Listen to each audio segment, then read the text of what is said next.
Eh, Buenas tardes, buenos días, mejor dicho.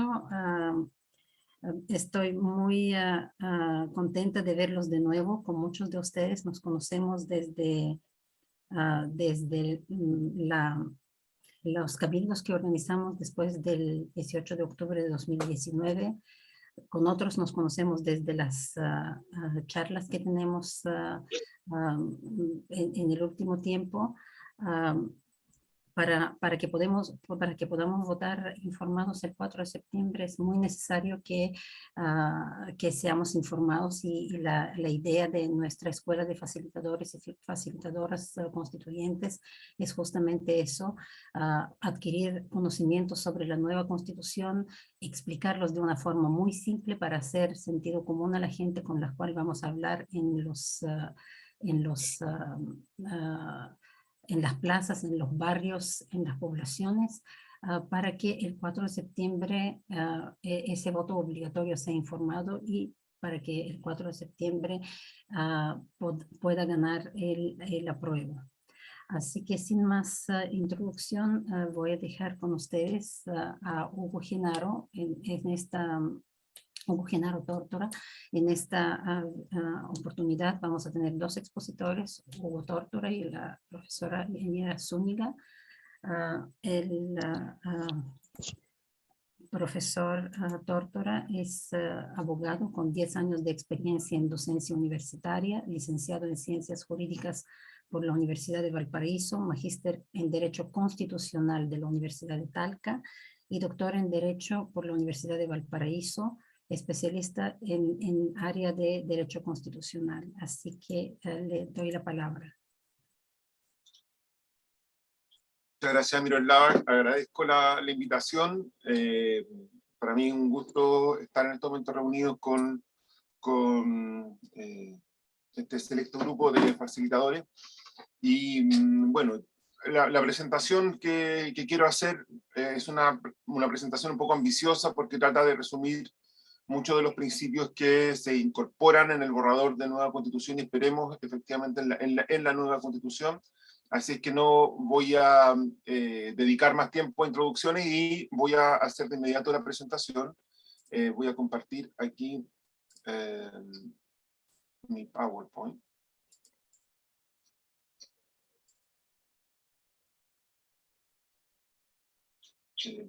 ¿Se ve? Sí, sí, perfectamente. Perfecto. Entonces, como se señaló, hoy día vamos a referirnos, ¿cierto?, a los principios constitucionales. Perdón, estoy aquí ajustando algunas cosas. Vamos a referirnos a los principios constitucionales en el borrador de nueva Constitución, para lo cual quisiera hacer algunas precisiones previas. Primero, hay un capítulo que digamos que ya está asignado, digamos, a la estructura de la Constitución, o al proyecto de Constitución, que va a ser un capítulo sobre principios y disposiciones generales, ¿ya? Ahora, ¿cuáles artículos en particular van a estar presentes en este capítulo sobre principios y disposiciones generales? Todavía no está definido, y esa es una de las tareas que se está trabajando aún con la Comisión de Armonización. Por lo tanto, no está absolutamente resuelto cuáles van a ser los artículos que van a formar parte de este capítulo. Por lo tanto, eventualmente, algunos de los principios que señalemos ahora pueden ser que no queden en este capítulo, que queden en otros capítulos, o bien otros principios que no vamos a hablar ahora y que están en otros apartados probablemente sí sean incorporados como principios, ¿no? En general, a los cuales nosotros vamos a hacer referencia son los principios que están señalados en el borrador entre los numerales 101 a 117 o artículos 101 a 117.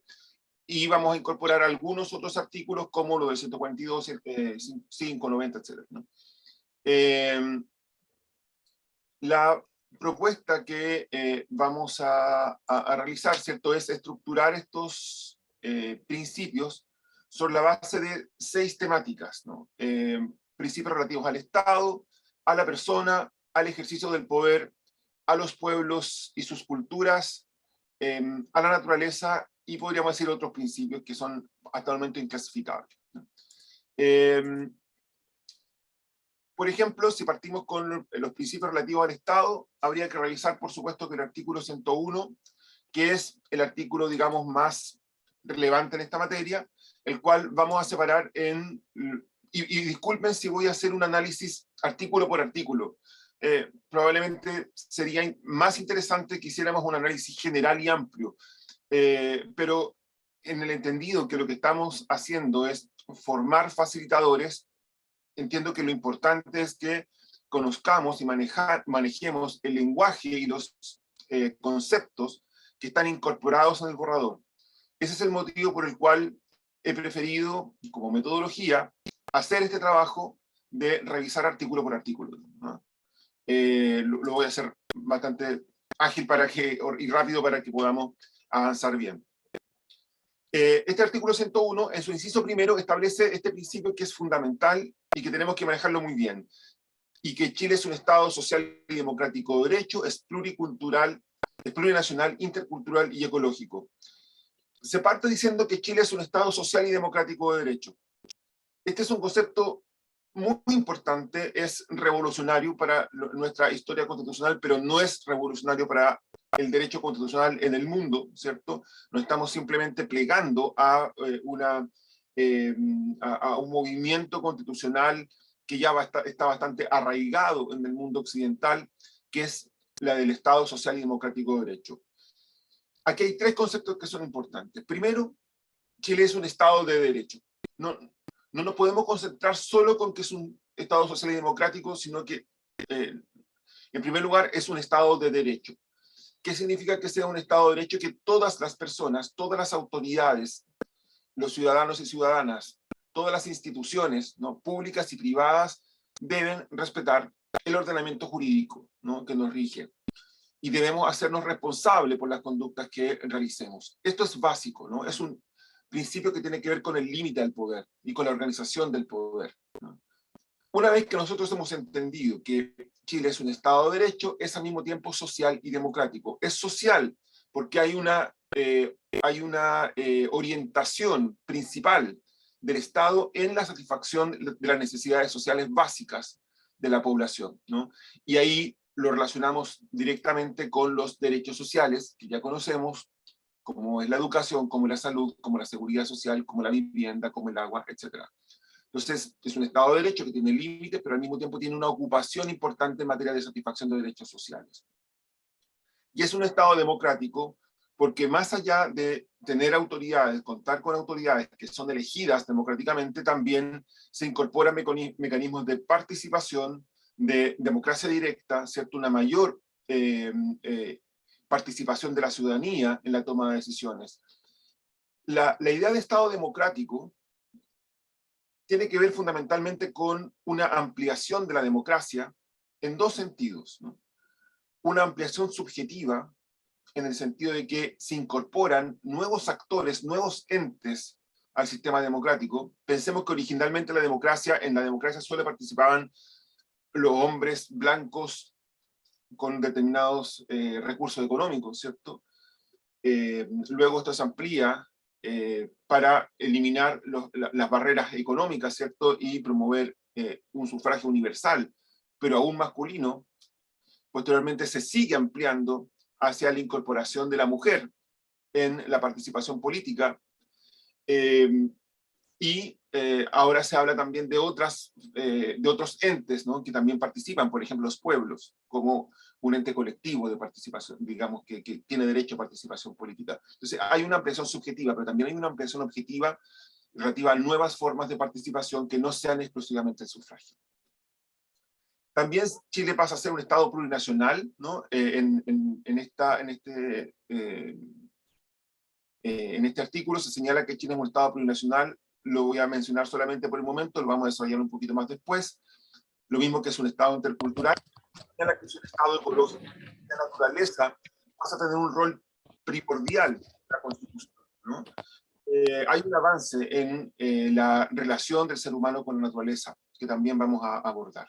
Además de estos principios, que están señalados en el artículo 101, inciso primero, habría que agregar por lo menos dos características adicionales del Estado, y es que es un Estado laico, al cual también vamos a hacer referencia, y que es un Estado regional, al cual no vamos a hacer referencia por el momento, porque entiendo que hay otro capítulo, hay otra cápsula, digamos, y otra sesión dedicada a ello, pero que es un Estado, una forma de Estado intermedia entre el Estado unitario y el Estado federal, donde las regiones y las distintas entidades territoriales tienen mayor autonomía que la que tienen hasta el momento. No puedo desarrollarlo mayormente esto ahora, pero que también marca las características del Estado. El artículo 101 señala que Chile es una república solidaria, ¿no? Chile es una república, en primer término, ¿no? Y que además es solidaria. La expresión república puede ser entendida en muchos sentidos, pero si lo entendemos como una forma de gobierno exclusivamente, o sea, de la forma como se estructura el poder ejecutivo, que es la forma más simple de entender república, deberíamos entender la república como una forma de gobierno donde el gobernante o la gobernante, ¿cierto?, es temporal, ¿cierto?, es elegido o elegida y es responsable, ¿no? Estas tres características diferencian a la república de lo que es una monarquía, donde la autoridad no es elegida, sino que se adquiere por herencia, digamos, ¿no? Es hereditaria, no es temporal, sino que es vitalicia, y los reyes y las reinas son irresponsables, ¿no? No asumen responsabilidad, no pueden ser destituidos por sus cargos. Esa es la forma más simple de entender la república, solo como una forma de gobierno, vale decir, una forma de diseño del poder ejecutivo, ¿no? Hay otras formas de entender república, como aquel sistema social y político que permite la amplia participación de la ciudadanía en los distintos espacios de decisión, ¿no? Pero me parece a mí que, como lenguaje simple, digamos, podríamos concebir la república en el primero de los sentidos, para decir como las características que tiene el poder ejecutivo. Pero además una república solidaria, se expresa mención, digamos, de un salto desde un modelo subsidiario como el que tenemos en la Constitución de 1980 hacia un modelo solidario con un enfoque en fundamentalmente los derechos sociales, ¿no? Además, se incorpora como principio constitucional la democracia paritaria, al cual entiendo que va a hacer referencia la profesora Zúñiga, y se establece también valores intrínsecos e irrenunciables como son la dignidad, la libertad, la igualdad sustantiva de los seres humanos, la relación indisoluble con la naturaleza. Todas estas cuestiones las vamos a ir abordando durante esta sesión. Y se señala también como un principio fundamental en este artículo 101, que debiera llegar a ser el artículo primero de la Constitución, la protección de los derechos humanos como una orientación y como un deber básico del Estado. Eso respecto a los principios en relación con el Estado. Me parece que este artículo 101, insisto, debiera ser el artículo número 1 de la Constitución y establece estos principios que son fundamentales de tener a la vista. Luego podemos citar los principios relativos a la persona. Se incorpora una norma muy parecida a la que constituye el artículo primero de la actual Constitución, que también es, digamos, es una expresión de la Declaración Universal de Derechos Humanos, con algunos cambios, ¿cierto? Se señala que en Chile las personas nacen y permanecen libres, interdependientes e iguales en dignidad y derechos, ¿no? Por lo tanto, vuelven a aparecer los principios de libertad como un principio fundamental, ¿no? Esta autonomía que tenemos los seres humanos para poder decidir libremente lo que podemos hacer, ¿cierto?, en ciertos ámbitos. La igualdad, que no es una igualdad que significa que seamos todos idénticos, ¿no? Porque evidentemente tenemos diferencias entre nosotros, ¿no? Hay diferencias de género, etaria, cultural, etc. No es que seamos idénticos, pero sí somos iguales en dignidad y en derechos, ¿no? A pesar de que tengamos diferencias sustanciales, sin embargo, sí somos iguales en dignidad y en derechos. Se incorpora, por lo tanto, también la idea de la dignidad, ¿no? Que podemos definirla en términos muy generales, ¿cierto?, como esta condición que tenemos todos los seres humanos, y eventualmente algunos otros entes, como pueden ser los pueblos y la naturaleza, por la cual merecemos respeto y consideración, ¿no? Sin excepción alguna. Pero además se incorpora la idea de la interdependencia, ¿no?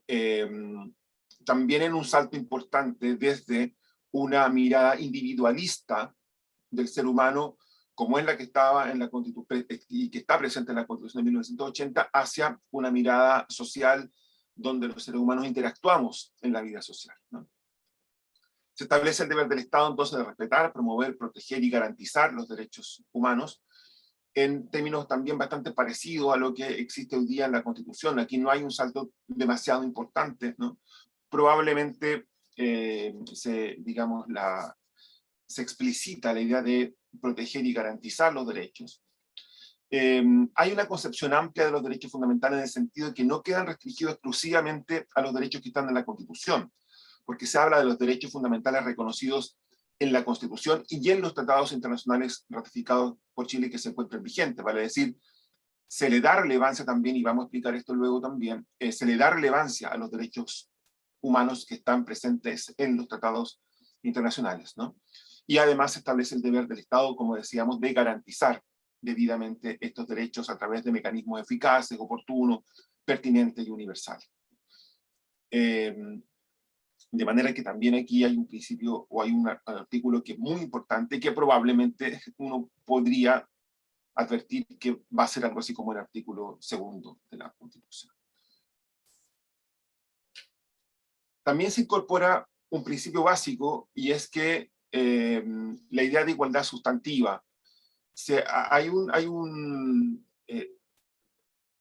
enriquecimiento del principio de igualdad. No es que desaparezca la igualdad formal o la igualdad ante la ley, vale decir, esta prohibición de que el Estado haga diferencias arbitrarias, sino que se avanza hacia la idea de igualdad sustantiva. Yo sobre este punto también voy a hacer un paréntesis, lo voy a dejar un poco en suspenso, porque por lo que conversamos previamente, lo va a abordar con mayor detalle la profesora Zúñiga, ¿no? Pero solamente quisiera comentarles esto con un ejemplo, ¿no? ¿En qué sentido se produce este enriquecimiento de la igualdad formal? Y este es un ejemplo que suelo dar en clases y que me parece que es gráfico para esto, ¿no? Tradicionalmente, y nuestra Constitución actual, ¿no? Recoge la idea de la igualdad formal. Es decir, la igualdad ante la ley, el Estado no puede hacer diferencias arbitrarias. ¿Ese es un avance para la historia de la humanidad? Por supuesto que es un avance, por supuesto que sí. Pero nada dice la igualdad formal o la igualdad ante la ley respecto del deber del Estado de ir generando condiciones efectivas de igualdad. Solamente que no puede discriminar, pero no está obligado, no tiene el deber de ir generando condiciones reales de igualdad entre las personas. Entonces doy el ejemplo. Supongamos dos jóvenes, ¿cierto?, que se han criado en familias diferentes, una de mayores recursos y otra de menores recursos, ¿no? Aquel joven que se ha criado en una familia de mayores recursos ha tenido acceso a una buena educación, a una buena salud, a una buena nutrición, a buenos espacios de deporte y esparcimiento, a tecnología. El otro joven, ¿cierto?, o la otra joven, es todo lo contrario. Probablemente la educación ha sido más deficiente, la salud ha sido más deficiente, la nutrición ha sido más deficiente, menos acceso a tecnología, menos estudio de idiomas, etc., ¿no? Y estos dos jóvenes terminan el colegio, terminan el liceo y quieren postular a la universidad. Desde un punto de vista de la igualdad ante la ley, desde un punto de vista de la igualdad formal, de la prohibición de diferencias arbitrarias, el Estado le diría, no vamos a discriminar entre ninguno de los dos, que ambos den la prueba de selección universitaria y el que obtenga el mayor puntaje queda en la universidad, ¿no? Eso es no discriminar. Y hasta ahí llega la igualdad formal, la igualdad ante la ley.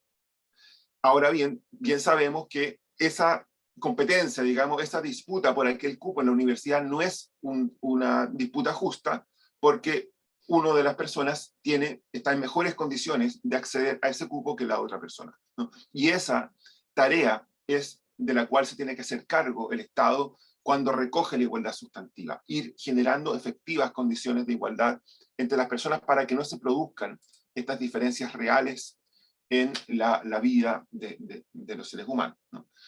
Dentro del concepto o dentro de los principios relativos a la persona también podríamos incluir las familias, ¿no? La idea de las familias. El Estado nuevamente reconoce y protege a el grupo familiar, ¿no? Se mantiene este principio. Pero hay una idea muy importante, y es que se habla de familia en plural, ¿no? Se habla de la diversidad de familias. Y esto es determinante en esta Constitución, ¿cierto? Se protegen las familias en sus diversas formas, expresiones y modos de vida, no restringiendo los vínculos exclusivamente filiativos y consanguíneos, ¿no? Se piensa entonces en una familia o en unas familias que no tienen una única visión, ¿no? Chile ya había sido condenado por la Corte Interamericana de Derechos Humanos en el caso Atala, ¿no? Por proteger solamente un tipo de familia, que era la familia matrimonial, ¿cierto? Heteroparental, ¿no? Con padre, madre e hijos e hijas, pero ya podemos ver que pueden haber otras formas de familia que están también y que deben estar protegidas por el Estado. Se garantiza la vida digna de las familias y además se protege y se respetan las labores de cuidado en el interior de la familia, ¿no? Se reconoce estas labores, estos trabajos de cuidado en la familia. Esto es muy importante porque regularmente estas tareas de cuidado quedan entregadas a la mujer, ¿no? Bueno, además de que más adelante se hace referencia a la corresponsabilidad, que también hay un reconocimiento, ¿cierto? Una protección también de todas las personas que realicen labores de cuidado, que sabemos que lamentablemente, digamos, hoy día en nuestra sociedad queda fundamentalmente radicada en la mujer, ¿no?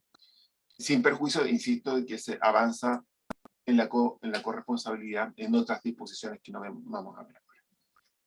Siguiendo con los principios relativos a la persona, aunque también esto podríamos relacionar, y lo mencionamos a propósito de las características del Estado, podríamos mencionar esta idea de que en Chile se incorpora el principio del Estado laico, ¿no?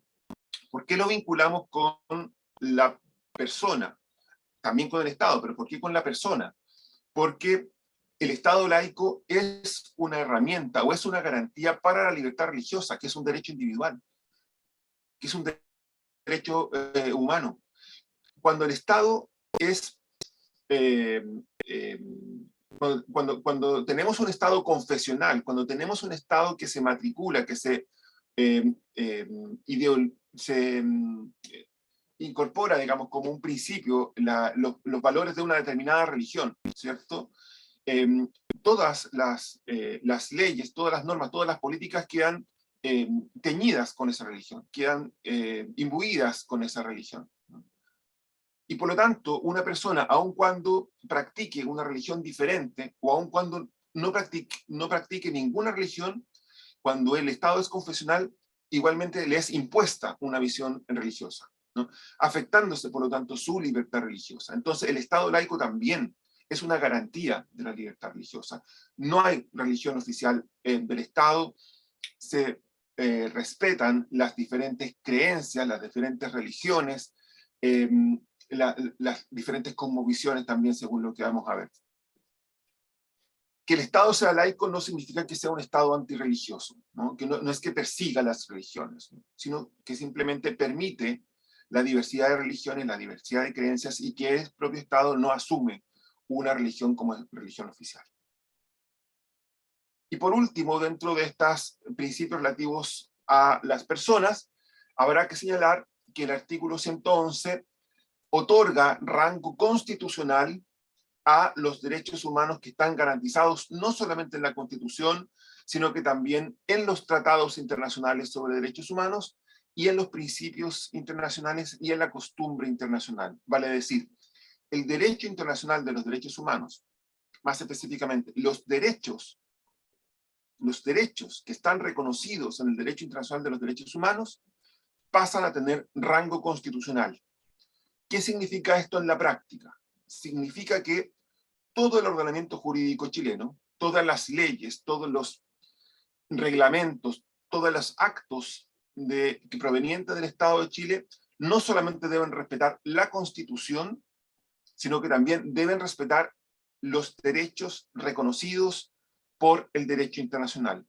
Por lo tanto, una ley no solamente es inconstitucional si vulnera la Constitución, sino que también esa ley es inconstitucional si vulnera estos derechos fundamentales reconocidos en nuestros tratados internacionales, ¿no? Y en otras normas de derecho internacional.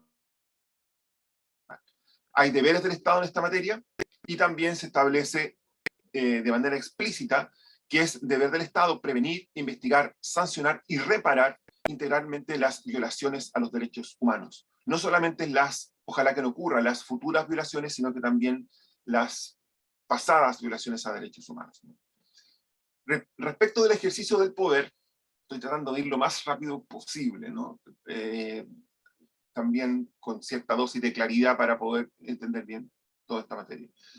Respecto del ejercicio del poder, se establece el principio de soberanía popular, vale decir, la soberanía, el poder político reside en el pueblo, en el conjunto de ciudadanos y de ciudadanas.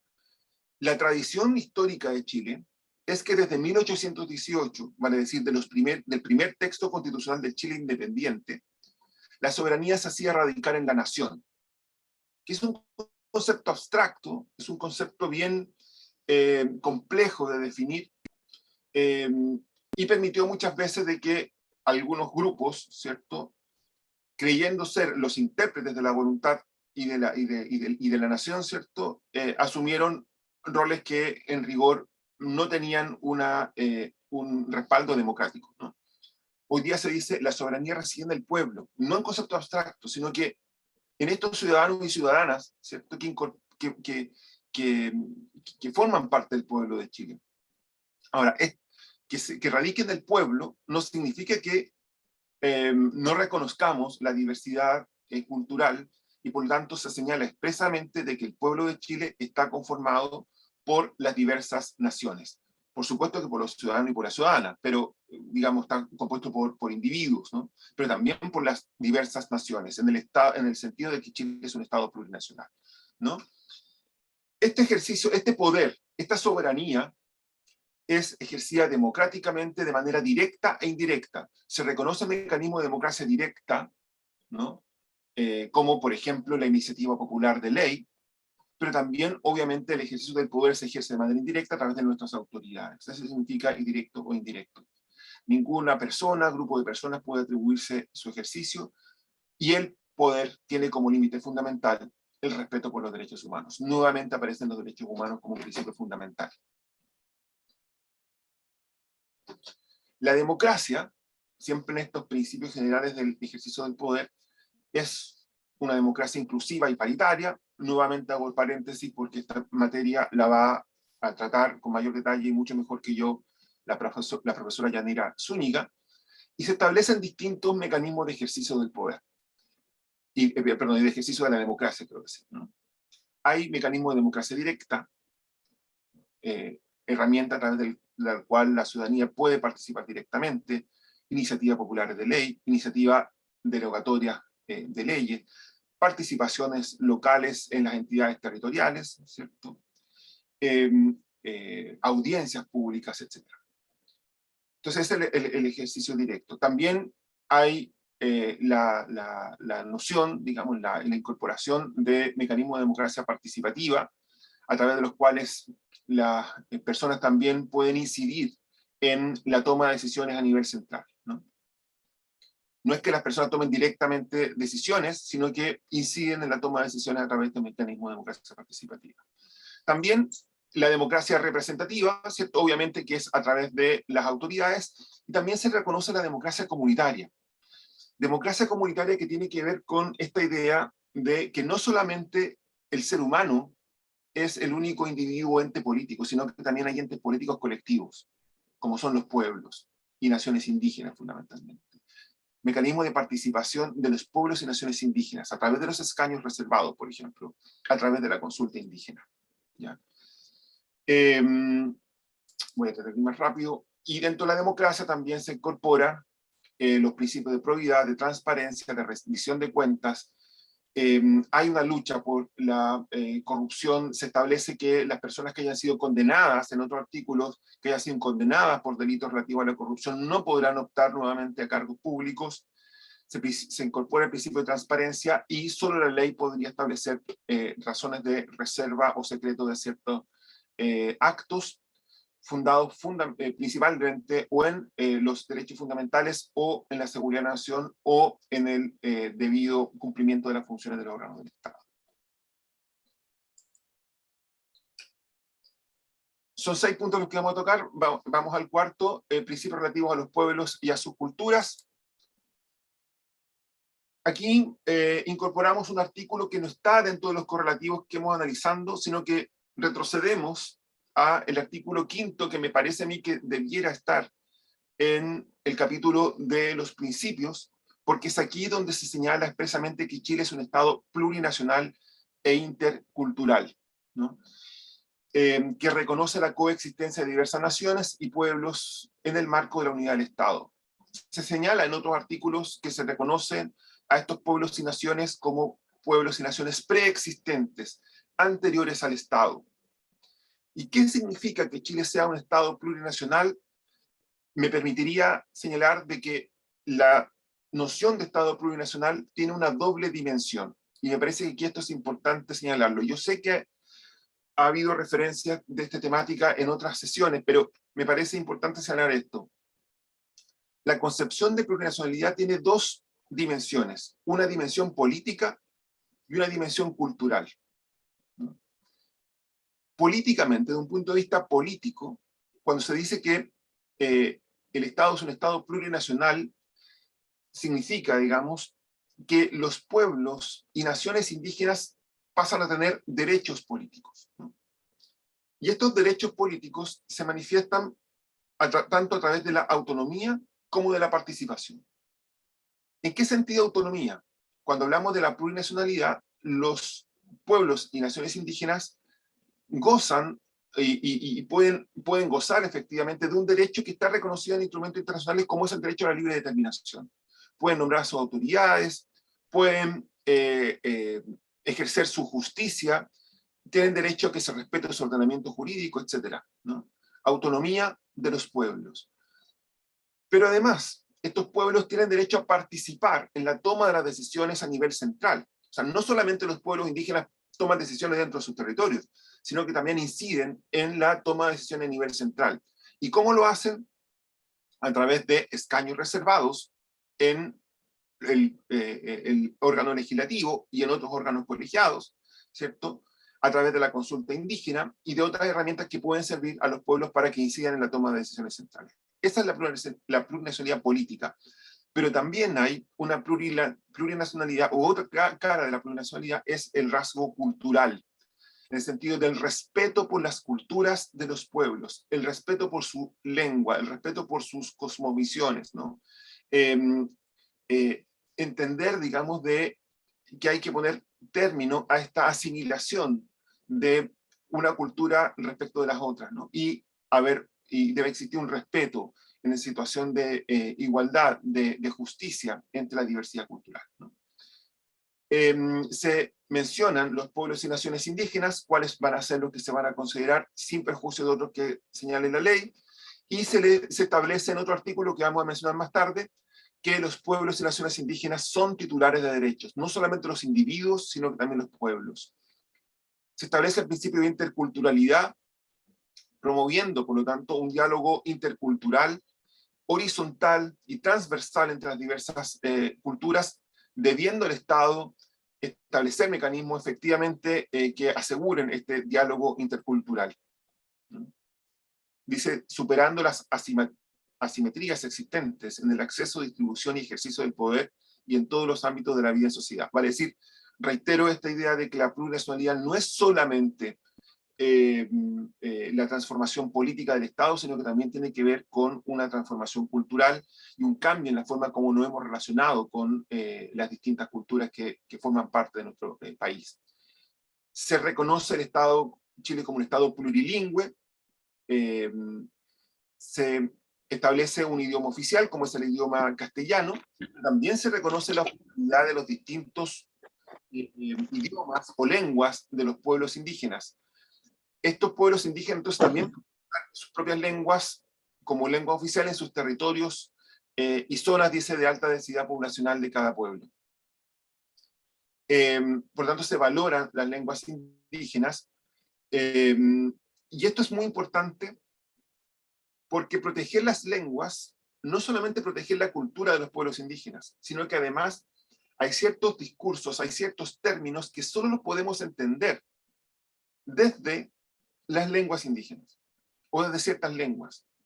Cuando desaparecen las lenguas, como ya han desaparecido algunas lenguas en nuestro país, no solamente desaparece la gramática de sus países, no solamente de esas lenguas, no solamente desaparecen palabras, sino que desaparecen ideas que solo pueden ser expresadas a través de esas lenguas. Yo pongo el ejemplo de lo que ocurre con la Pachamama, por ejemplo.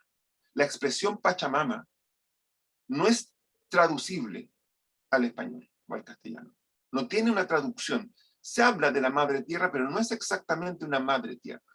Eso solamente puede entenderse en, digamos, las lenguas indígenas. Y cuando se habla de que Chile es plurilingüe, no solamente se refiere a las lenguas indígenas, sino que también se valoriza y se incorpora y se reconoce la lengua de señas respecto de las personas sordas. No solamente las lenguas indígenas, sino también el lenguaje o las lenguas de señas. Ya para ir terminando, los principios de la naturaleza, se establece que las personas y los pueblos son interdependientes con la naturaleza y forman con ella un conjunto inseparable, alejándonos, ¿cierto?, de esta visión dual de que por una parte está la naturaleza y por otra parte está el ser humano, y que además en esta relación hay una jerarquía donde el ser humano es más importante que la naturaleza.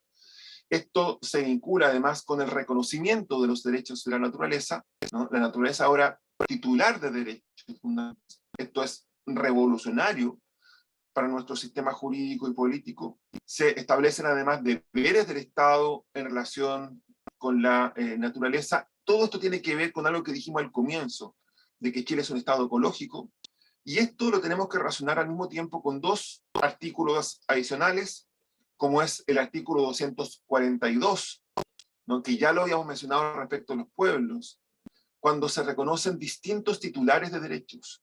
Los derechos fundamentales no quedan radicados solo en los individuos de la especie humana, no quedan radicados solo en los seres humanos, como es hoy día nuestro modelo constitucional. Se dice que son titulares de derechos no solamente los seres humanos, sino que también, por una parte, los pueblos y naciones indígenas, vale decir, un sujeto colectivo, y además la naturaleza pasa a ser titular de derechos fundamentales. ¿Qué derechos fundamentales? Los que señala el artículo 297, tiene derecho a que se respete y se proteja su existencia, la regeneración y la mantención y restauración de sus funciones y equilibrios dinámicos, que comprenden los ciclos naturales, los ecosistemas y la biodiversidad. No tenemos el tiempo para desarrollar en detalle este asunto, pero la Constitución haría mención a cuáles son estos derechos de la naturaleza. Se incorpora también el principio de buen vivir, que es un principio que también tiene un origen en la cosmovisión de los pueblos originarios, fundamentalmente altiplánicos, pero también tiene alguna recepción en los otros pueblos indígenas. Todos los pueblos de alguna manera lo reconocen, y que se refiere a desarrollar una forma de vida y de convivencia, de vivir y convivir de manera respetuosa con todo el entorno. Nuestra vida tiene que ser una vida individual, pero también una convivencia respetuosa de todo el entorno. Y cuando hablamos del entorno, hablamos de la naturaleza, hablamos de la diversidad cultural, hablamos de las distintas generaciones, hablamos de la diversidad sexogenérica, etc. Y por lo tanto, la idea de buen vivir nos iguala, ¿no? Ser humano con naturaleza iguala las distintas culturas sin generar jerarquías, iguala las distintas generaciones, produce una igualdad entre géneros, etc., ¿no? El buen vivir es súper importante. Esto perfectamente podría dar lugar a una sola exposición propia por sí misma. Otros principios, se establece la supremacía constitucional, en el sentido de que la Constitución es la norma fundamental del Estado y que todos los órganos y los funcionarios y las personas deben someterse a la Constitución. Se establece también el principio de legalidad, hay que respetar la ley, y por lo tanto quienes infrinjan la Constitución o la ley deben asumir las responsabilidades que correspondan. Y los emblemas nacionales, también se incorporan los emblemas nacionales, que por lo demás ya están en la Constitución del 80, pero con una variación. Se respeta la tradición de los emblemas nacionales en el sentido de que son emblemas nacionales la bandera, el escudo y el himno nacional, ¿cierto? Por lo tanto, para quienes sostenían de que la Convención quería eliminar estos símbolos, no es cierto, solo que se agregan otros símbolos que son los símbolos y emblemas de los pueblos indígenas, a las cuales también se reconoce y se le da validez. En definitiva, aquí hay un cuadro que yo lo pongo a su disposición por si lo quieren revisar. Hay principios relativos al Estado, que son lo que hemos venido haciendo referencia, principios relativos a las personas, al ejercicio del poder, a las pueblos y culturas, a la naturaleza y lo que podríamos llamar otros derechos, ¿no? Incluso dentro, perdón, otros principios, incluso dentro de los otros principios agregó otros porque podrían perfectamente aparecer otros principios que están en el resto de la Constitución y que podríamos incorporar a este capítulo. Perdón si me he extendido más de la cuenta, pero era necesario hacer referencia a los distintos principios constitucionales que era la tarea que nos correspondía. Muchas gracias. Muchas gracias, Hugo. Muy buena presentación. Y esa presentación la vamos a tener también en nuestro canal de YouTube, así que van a tener la posibilidad de verla pausando la exposición para ver bien todo lo que se refiere a los artículos, a la explicación y también a la muy buena tabla que apareció al final que muy claramente dividió los principios según a lo que se refiere. Así que muchas gracias. Hay preguntas en el chat, entonces las voy a leer que están relacionadas con la exposición. Ricardo estaba preguntando, ¿y un reo permanece libre o aquí hay una excepción de la libertad cuando estábamos hablando sobre ese derecho? Después de eso preguntan, ¿se respeta y se garantiza? ¿No debería decir religiones en vez de religión en ese artículo que también nos mencionaste? Otra pregunta que aparece es, ¿cómo se define si una persona pertenece a un pueblo indígena? Y la última pregunta es sobre la del artículo 115. Se adelantan a decir que habrá una ley para regular conflictos de interés por mucha necesidad que haya para asegurar su persecución. ¿No escapa esto al alcance de un texto constitucional? Esas son las 4 preguntas que estuvieron, que se mencionaron en el chat durante la exposición. Ya, perfecto. Voy a tratar de ser muy rápido también para... quiero escuchar, y todos queremos escuchar también la siguiente exposición. El principio de libertad, o la libertad en general, y todos los derechos tienen límites, ¿no? Y esos límites están establecidos en la Constitución, en cualquier Constitución. Este borrador y todas las constituciones, si bien reconocen la libertad ambulatoria, la libertad de movimiento, y que también se establece que las personas pueden perder esa libertad de movimiento en los casos y en la forma que establezca la ley. Por lo tanto, hay una remisión a la ley para permitir al Estado de pronto detener o privar de libertad a ciertas personas que hayan cometido delito, por ejemplo. Por lo tanto, no es incompatible una cosa con la otra, sino que tiene que ser complementada con el resto de la Constitución, donde se establecen también causales de excepción a este principio. Respecto a la religión de las religiones, yo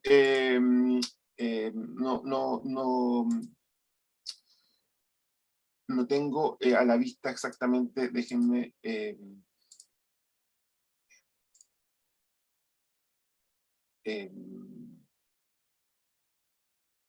la verdad es que dice que ninguna religión, ninguna creencia en particular es oficial al Estado. Por lo tanto, me parece a mí que no hay el hecho de que se utilice religión en singular, es decir, ninguna religión tendrá preferencia, por lo tanto, al decir ninguna religión se está extendiendo a todas las religiones, que todas las religiones son iguales, digamos. No me parece que ahí el uso del singular sea un obstáculo para entender correctamente el Estado laico. Respecto de quiénes forman parte de los pueblos indígenas, se establece que va a haber un registro para estos efectos en el servicio electoral para el ejercicio de los derechos, por lo menos de los derechos políticos, de quienes van a poder votar para los escaños reservados, quienes van a poder ser candidatos o candidatas a dichos escaños. Por lo tanto, eso va a quedar establecido con precisión las personas que van a poder ejercer los derechos políticos. Bueno, respecto a los derechos culturales, no es tan necesario, digamos, que se establezca un registro, por ejemplo, para que se respete nuestra lengua, nuestro símbolo, no es necesario que el registro, pero lo que es muy importante es para efectos de los derechos políticos y va a haber un registro. Y claro, va a haber mucha revisión a las leyes, y hay mucha revisión a las leyes, y por lo tanto, efectivamente, hay cuestiones que quedan señaladas de manera muy genérica en la Constitución, y que el resto de la regulación debe quedar en la ley. En cuestiones de probidad y transparencia esto va a ser muy habitual, ¿no? Toda vez que es imposible que la ley, que la Constitución, digamos, regule cada uno de los escenarios posibles, y por lo tanto queda en manos de la ley. Y ojo que desaparecen las leyes de alto quórum, ¿no? Entonces sabemos que desaparecen las leyes orgánicas constitucionales y las leyes de quórum calificado, por lo cual todas las leyes ahora van a ser aprobadas con mayoría simple o mayoría absoluta de los y las legisladores, por lo tanto, también la legislación va a ser bastante más democrática de lo que es hasta el momento. Eso, por mi parte. Muchas gracias. Gracias. Juan Carlos Espinosa ha levantado la mano. ¿Quieres preguntar o era la misma pregunta que pusiste en el chat? No, quiero hacer una pequeña reflexión. Perdón, esto es el video. Algo pasa con mi video. Ahí, bueno, ya. Bueno, primero que nada, agradecer a Hugo por la exposición. Me parece que nosotros como monitores debemos tener un pie en los artículos, digamos, que sea áridos para quienes no somos abogados, pero creo que estas capacitaciones hay que complementarlas y partir, porque ¿para qué estamos haciendo lo que estamos haciendo? ¿Para qué son estas charlas? Para que nosotros salgamos a la calle y nos encontremos con la señora Juanita, las personas de a pie, quienes nos van a increpar si están tendientes al rechazo. Esa es la prueba de la blancura, digamos. Entonces nosotros debemos estar preparados a ese nivel. Y ahí a nadie lo voy a convencer yo diciendo que en el artículo 143 dice tal o tal cosa, o alguien se va a convencer porque al leer el artículo no sé cuánto le pareció razonable. Eso no va a ser así. Entonces lo primero que tenemos que hacer es tener construir, la verdad, una interpretación común sobre con quiénes nos vamos a encontrar y con qué estrategia vamos a abordar eso. Yo creo que nos vamos a encontrar con personas que nunca han votado, porque hay que dirigirse ahí, personas individualistas, personas desconfiadas, y bueno, hay que construir ese personaje y ver las preguntas que nos van a abordar. Nosotros en la Comuna de La Reina tenemos un comando que va desde la DC al PC, y integrado organizaciones sociales, juntas de vecinos, que sé yo, ya estamos saliendo a la calle. Y en la calle entonces la gente nos está haciendo preguntas, por ejemplo, se van a acabar la ISAPRE y yo voy a quedar sin eso. Entonces lo que hay que hacer ahí primero, cuando es interpelado, contar cómo es el cuento ahora, porque la gente no sabe cómo es el cuento ahora. Por ejemplo, en el caso de las ISAPRE, la gente cree que la ISAPRE le da salud, le atiende la salud. Y eso no es así. La ISAPRE es un gestor, un administrador de la cotización. Entonces hay que primero explicar cómo es la cosa ahora y después explicar el cambio. Entonces me parece que toda esa estructura, quién es el foco, el sujeto que queremos convencer, cuál es la estrategia y cuál es la práctica, la tenemos muy dejada de la mano de Dios, por decir, y que es una cuestión urgente de reparar, en mi opinión. O sea, nosotros somos soldados que van a pelear una guerra y tenemos que saber qué guerra vamos a pelear, para ponerlo en términos heroicos, digamos. Y en este momento no tenemos claro quién es el adversario. Estamos. Esa cosa me parece que es para darle una vuelta y que la construyamos entre todos, porque los que vamos a salir a la calle creo que tenemos mucho que construir ahí. Esto no se puede construir desde arriba. Esto es de construirlo de las personas que estamos saliendo a la calle. Eso es, compañero, lo que quería decir. Nada más.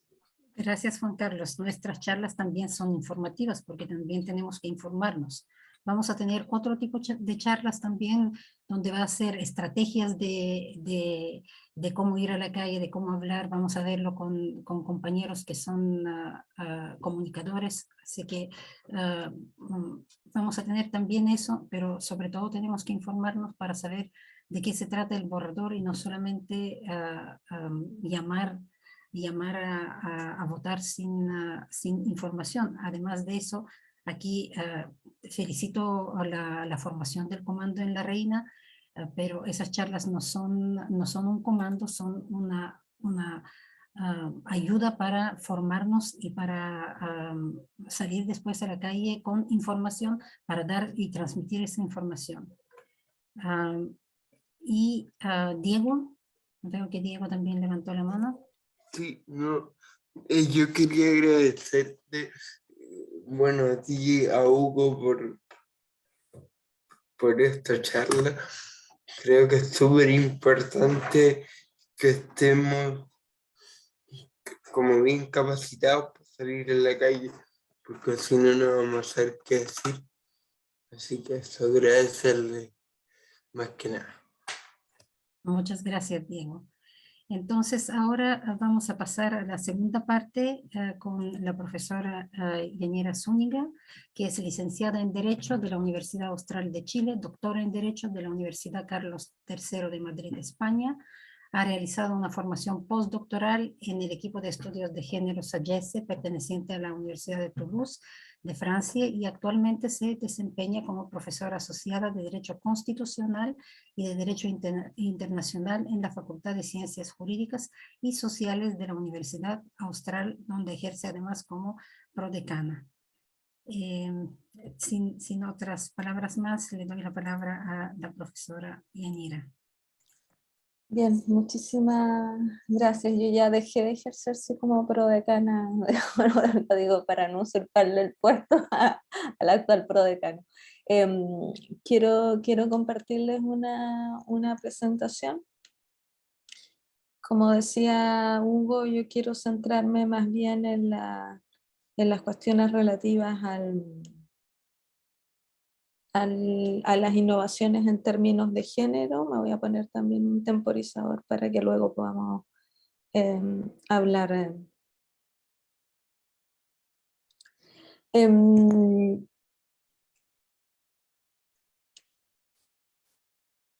Quiero partir por una cuestión general que puede servir también para responder a esta pregunta, a esta objeción que se le ha planteado a la Constitución. Yo diría tanto en la cuestión de los principios como en otras normas, qué capacidad tiene una Constitución, esta o cualquiera, de resolver los problemas puntuales de las personas. Creo, a propósito también de lo que decía Juan Carlos y de algunas de las preguntas que se le formularon a Hugo. Es bien importante transmitir, yo creo, a las personas que las constituciones son un engranaje que funciona como un punto de partida para algo que necesariamente se tendrá que desarrollar. Y la constitución, en este caso, el borrador del nuevo texto constitucional, mejora las posibilidades de que eso que se tendrá que desarrollar luego por la vía de normas legales, políticas públicas o nuevas interpretaciones que hagan los tribunales, termine formulándose dentro de cierto marco que es mucho más amplio que el que tenemos ahora. La Constitución actual había generado una especie de marco acotado, o si ustedes quieren, una especie como de camisa de fuerza de la que no se podía salir, ni siquiera en algunos casos por vía de desarrollo legislativo, por las razones que supongo que pueden haber comentado en otras sesiones sobre las que no voy a volver. Entonces, lo que ocurre es que estos principios constitucionales y en general el nuevo texto constitucional ofrece un marco más amplio para moverse, pero necesariamente ese marco para una bajada a ciertos problemas concretos como las prestaciones en ISAPRES, etcétera, va a requerir de un desarrollo legislativo. Esto me parece importante tanto para bajar las expectativas como para responder a la pregunta de por qué una constitución por sí sola no es capaz de resolver con el detalle muchas de las preguntas que podrían tener las personas. Necesariamente algunas de esas preguntas van a quedar resueltas por leyes posteriores.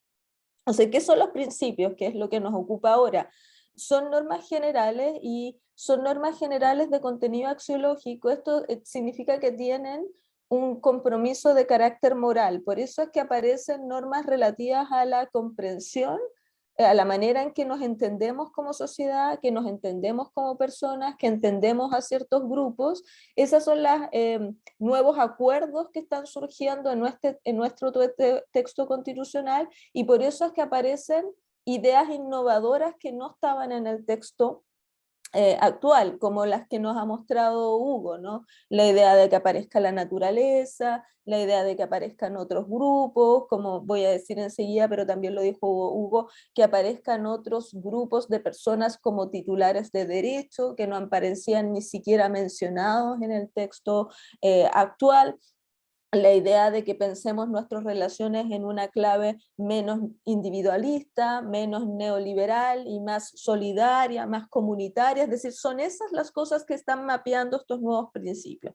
Pero como digo, los principios que son estas normas generales que atraviesan el texto constitucional, por mucho que vayan a quedar previsiblemente al principio del texto, que es lo que suele ocurrir habitualmente, van a orientar por un lado la actividad legislativa, y por eso es que el hecho que como decía hace un rato, se ensanche ese marco es importante, porque el legislador solo puede regular dentro de un cierto marco, y cuando ese marco es estrecho, por definición entonces no puede hacer mucho más. Y al mismo tiempo también para muchas de las cuestiones relacionadas con derechos sociales, ¿no? Las preocupaciones de la gente sobre mejoramiento de su vida diaria, es esa capacidad que pueden tener los principios de orientar, de generar mandatos al legislador, mandatos a la administración del Estado, es muy importante en este nuevo texto constitucional. De hecho, esto es lo que quiero mostrarles, cómo a veces se traducen estos principios en nuevas maneras de comprender los derechos o en mandatos hacia los poderes públicos para desarrollarlos por la vía legislativa o por la vía administrativa. Y me voy a concentrar en el caso de género, pero lo propio podría hacerse si uno los mirara en las otras perspectivas, por ejemplo, lo que significa el principio de plurinacionalidad, o lo que significa la protección de otros grupos específicos, veríamos que se produce la misma lógica. Y además sirve para orientar la labor que hacen los tribunales, todos los tribunales al aplicar normas, y también la Corte Constitucional, que recuerdan que no se suprime al Tribunal Constitucional, sino que se reemplaza por una nueva estructura que tiene otra forma de integración y que pretende resolver los problemas que tenía el Tribunal Constitucional, pero sigue habiendo un tribunal, en este caso una corte, que va a estar encargada de hacer la interpretación y aplicación como una corte, llamémosle líder, para utilizar una terminología simple, en materia constitucional. Entonces, estos principios permiten también que esa corte se encuadre en esos marcos. Y lo que quiero mostrarles es que esos principios, como tienen un contenido moral, como estamos pensándonos a nosotros en otras relaciones, van a estar muy entretejidos con los derechos fundamentales. Sobre todo eso se puede apreciar en los que me interesa ahora, que son los de género. Ya Hugo lo mencionó, aparece el principio de interdependencia, que yo lo relaciono especialmente con las normas sobre cuidado, que son cuestiones muy importantes, yo diría, en la visión antropológica, es decir, de cómo nos pensamos a nosotros mismos. Hugo lo mencionó, en la cláusula sobre persona aparece esta idea de interdependencia. Es bien importante saber que esta idea de interdependencia es nueva en el constitucionalismo, no solo chileno, sino mundial. Normalmente esa fórmula, ¿no?, es de las personas nacen y permanecen, nos viene de las declaraciones del siglo XVIII, en particular la Declaración Francesa del Hombre y del Ciudadano, y esa idea de libertad había asumido siempre que las personas en algún sentido llegábamos al mundo y no teníamos relaciones con otras personas. Entonces, esta noción de interdependencia está asumiendo que requerimos para llegar a ciertos grados de dignidad, de igualdad, etcétera, relacionarnos con otros, como a propósito normalmente del cuidado, pero además que somos vulnerables, ¿no? Somos vulnerables en diversos sentidos, no solo socioeconómicamente. Entonces, este vínculo que se hace en la Constitución con la idea de la interdependencia, que como decía Hugo, no solo funciona la interdependencia entre las personas, entre los grupos, entre los seres humanos, sino también la interdependencia de la naturaleza, es algo en lo que este texto constitucional es precursor no solo para la tradición chilena constitucional, sino para la mundial, es decir, cómo estamos mirando nuestra relación con el mundo, con el resto de la sociedad y con el entorno, en este caso natural, en el que desarrollamos nuestra actividad. Y noten que ese derecho a cuidar aparece en el texto constitucional no solo como un derecho que puede ser importante para las mujeres, que somos las que normalmente cuidamos, ¿no? Porque luego va a aparecer en otras partes del texto reflejos de ese reconocimiento del cuidado, sino también reconoce esa vulnerabilidad que necesitamos en nuestras vidas. Esto es bien importante para lo que voy a decir más adelante, porque aparecen también las personas mayores como sujetos de derechos, lo que no aparecen en el texto actual. Y esto es muy importante para la sociedad en la que vivimos, porque de más en más nuestras sociedades se vuelven mayores, las sociedades son más longevas. Entonces, un problema muy importante que está anticipando la Constitución es el problema de la estructura de cuidados para personas mayores, no solo para niños, niñas, adolescentes, no solo para personas con discapacidad, con alguna discapacidad, que se reconoce además la discapacidad como una forma de diversidad, pero también se reconoce la necesidad de cuidado. Ahí vemos dos lógicas en las que este principio o esta idea de la interdependencia empieza entonces a articularse con los derechos fundamentales que aparecen luego, van a aparecer también en un capítulo particular. Y esta noción de interdependencia se amplifica también con un concepto, lo mencionó Hugo, el de igualdad sustantiva, que aparece desplegado en varias normas de la Constitución, pero que tiene una nueva lógica que es muy distinta a la que teníamos actualmente. Lo que la Constitución del 80 garantiza a las personas es la igualdad ante la ley, ¿no? Que es una especie de igualdad que está, por eso elegí esta lámina, graficada en la primera parte, ¿no? Ven las personas que aparecen en la fotografía superior, como esta idea de que las personas tienen distintas posiciones en la vida social, en este caso distintas alturas, y la Constitución asume que al tratarlas de la misma manera se va a producir un resultado igualitario, pero al tratar de la misma manera a las personas cuando hay desventajas sociales, lo que produce más bien es mantención de esas desigualdades sociales, como grafica la lámina respecto, en este caso, de las alturas. Entonces, el modelo de igualdad sustantiva supone reconocer esas desigualdades sociales, que son de distinto tipo, socioeconómicas, de género, asociadas a la discapacidad, asociadas eventualmente incluso a la edad, a la etnia, etcétera. Y al reconocer, ¿no? Y al comprometerse el Estado con la remoción de las causas que producen esa desigualdad, entonces tenemos un modelo mucho más robusto para abordar que no solo las desigualdades socioeconómicas, que son probablemente las que han sido más acuciantes para la ciudadanía en estas últimas décadas, ¿no? Y que están detrás del estandarte de la dignidad, sino otros tipos de desigualdades que estaban un poco ocultas, ¿no? Con otro tipo de sujetos que emergen aquí, como las relativas a grupos indígenas, como las relativas también a personas en situación de discapacidad, o como les decía, las personas mayores, etc. Entonces, la idea de la igualdad sustantiva se transforma en el núcleo de la igualdad, a diferencia de lo que ocurría en el lenguaje de la igualdad de la Constitución del 80, que es un lenguaje en que más o menos presupone que todos nos rascamos con nuestras propias uñas y que, como decía Hugo, lo único que se compromete el Estado es a no discriminarnos, ¿no? En el sentido de, en principio, no tratarnos peor. Pero al ponernos la misma vara y haciendo abstracción de todas estas desigualdades sociales, nos deja más o menos en el mismo lugar. Entonces, si se fijan, no voy a entrar en el detalle porque no tengo mucho tiempo, las nociones de igualdad aparecen mucho más desarrolladas y además nombrando a ciertos grupos que el propio texto constitucional reconoce como grupos más vulnerables a la discriminación. Nada de esto existe en el texto actual. El texto actual ni siquiera nombra a grupos que sean vulnerables a la discriminación. De hecho, casi no nombra a los grupos en términos generales, o al menos no a estos, que son los grupos históricamente discriminados. En el caso del nuevo texto, aparecen esos grupos históricamente discriminados en este artículo, que sería el nuevo artículo sobre el derecho a la igualdad. De hecho, ya la Constitución nos reconoce un derecho a la igualdad. El texto actual nos reconocía solo un derecho a la igualdad ante la ley, que es algo jurídicamente distinto. Y aparecen entonces ciertos motivos por el que las personas son usualmente más vulnerables a la discriminación.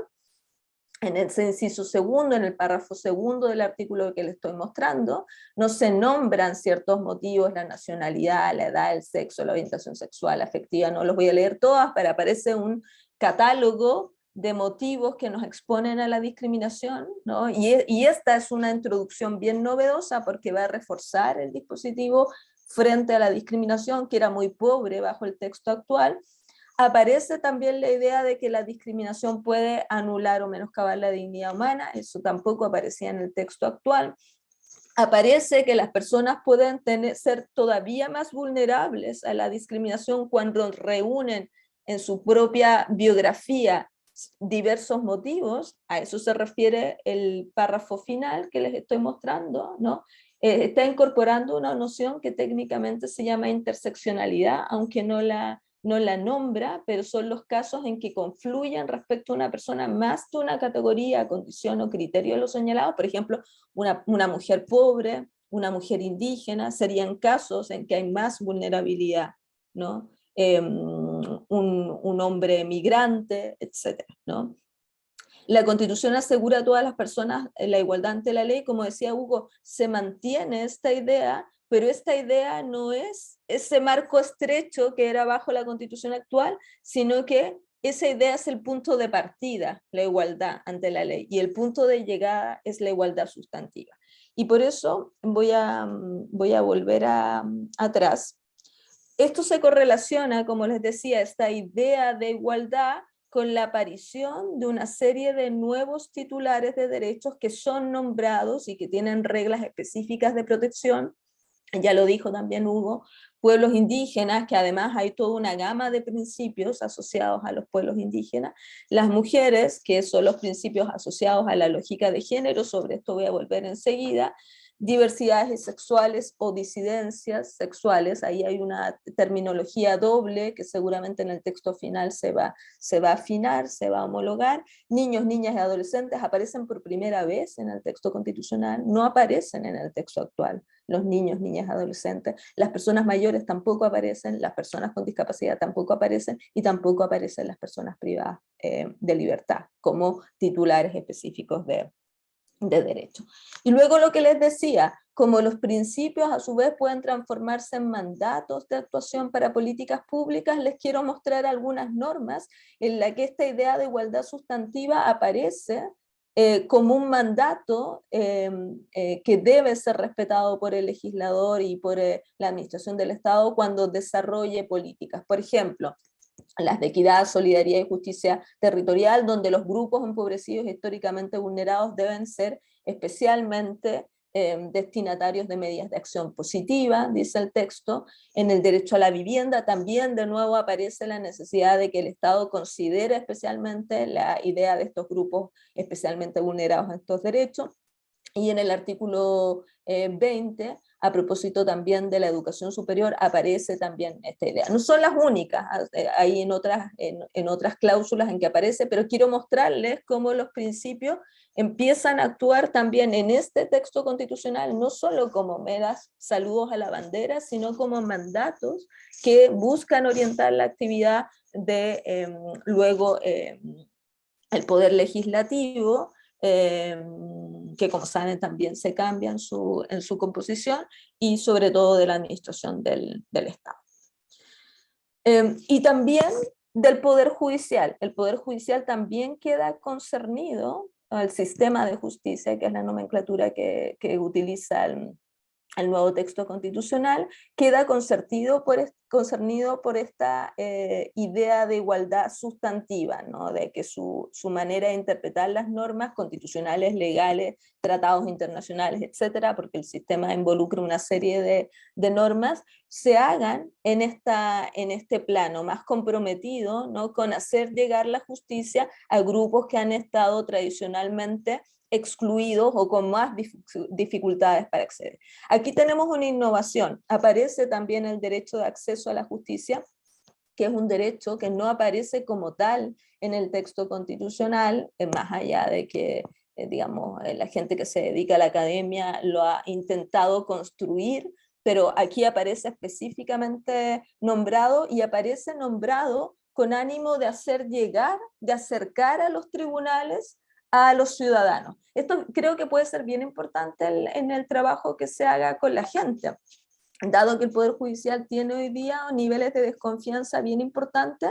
Decir que el texto constitucional está tratando, tiene un dispositivo para acercar, ¿no? Por un lado, también obligando al Poder Judicial, por ejemplo, a que la fundamentación de sus sentencias se haga en un lenguaje claro, ¿no? Comprensible por la gente, o estableciendo la necesidad de este derecho a la justicia, o estableciendo una paridad o perspectiva de género, ¿no? Un enfoque de género en la aplicación de sus interpretaciones, es decir, cómo todas estas ideas van reforzando la necesidad entonces de que la ciudadanía se acerque al Poder Judicial, de que el Poder Judicial, por otro lado, despliegue sus funciones de una manera más cercana, y sobre todo que todas las personas tengan una igual oportunidad de acceder a la justicia, que es un problema en el caso chileno. Por supuesto, se requerirá legislación que lo vaya bajando un poco más, pero el dispositivo que tiene la Constitución, este texto, esta propuesta constitucional en comparación al actual,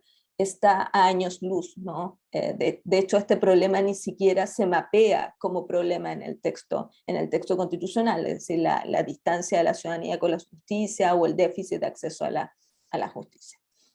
Y por último, como decía, para volver a las cuestiones asociadas a los temas de género, la paridad tiene un rol central, aparece como un principio ahora que busca organizar la manera en que actúan y sobre todo se integran todos los órganos del Estado, ¿no? Aparece de nuevo vinculada a la idea de inclusividad, como tienen en esa declaración sobre la democracia, dice en Chile la democracia es inclusiva y paritaria.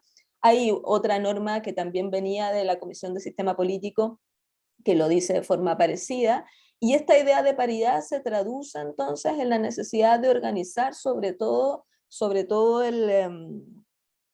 el poder legislativo, el Congreso de Diputadas y Diputadas, ¿no? Y el nuevo órgano regional, bajo esta configuración paritaria, pero no solo estos órganos, sino que la pretensión del texto de la propuesta constitucional es que en general todos los órganos públicos, esto también se traslada al Poder Judicial, ¿no? Que quedaría también regido por un principio de paridad.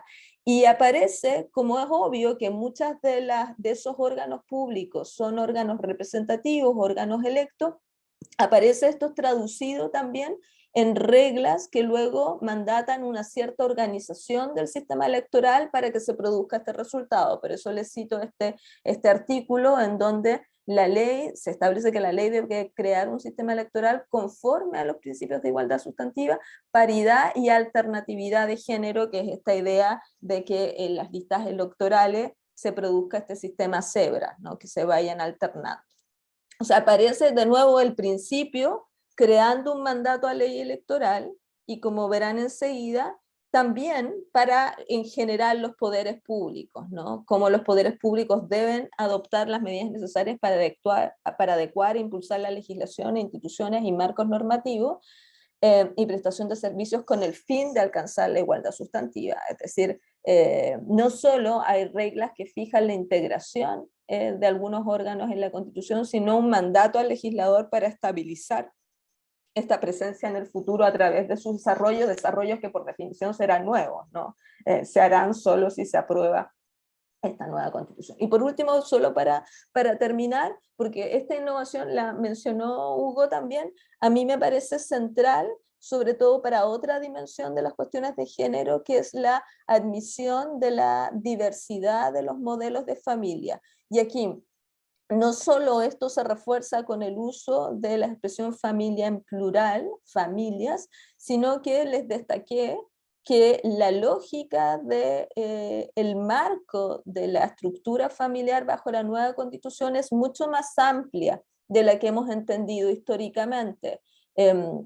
No solo permite que pensemos el modelo familiar, por ejemplo, en términos de diversidad sexual, que lo pensemos en modelos de familias homoparentales, sino también que lo desanclemos de los vínculos filiativos o consanguíneos. Es decir, estamos pensando en modelos más comunitarios de familia, que pueden tener una textura más abierta para recoger formas familiares, por ejemplo, asociadas a la diversidad cultural, o incluso en el futuro, si pensamos formas familiares que sean más comunitarias, pensemos como en nuestra tradición.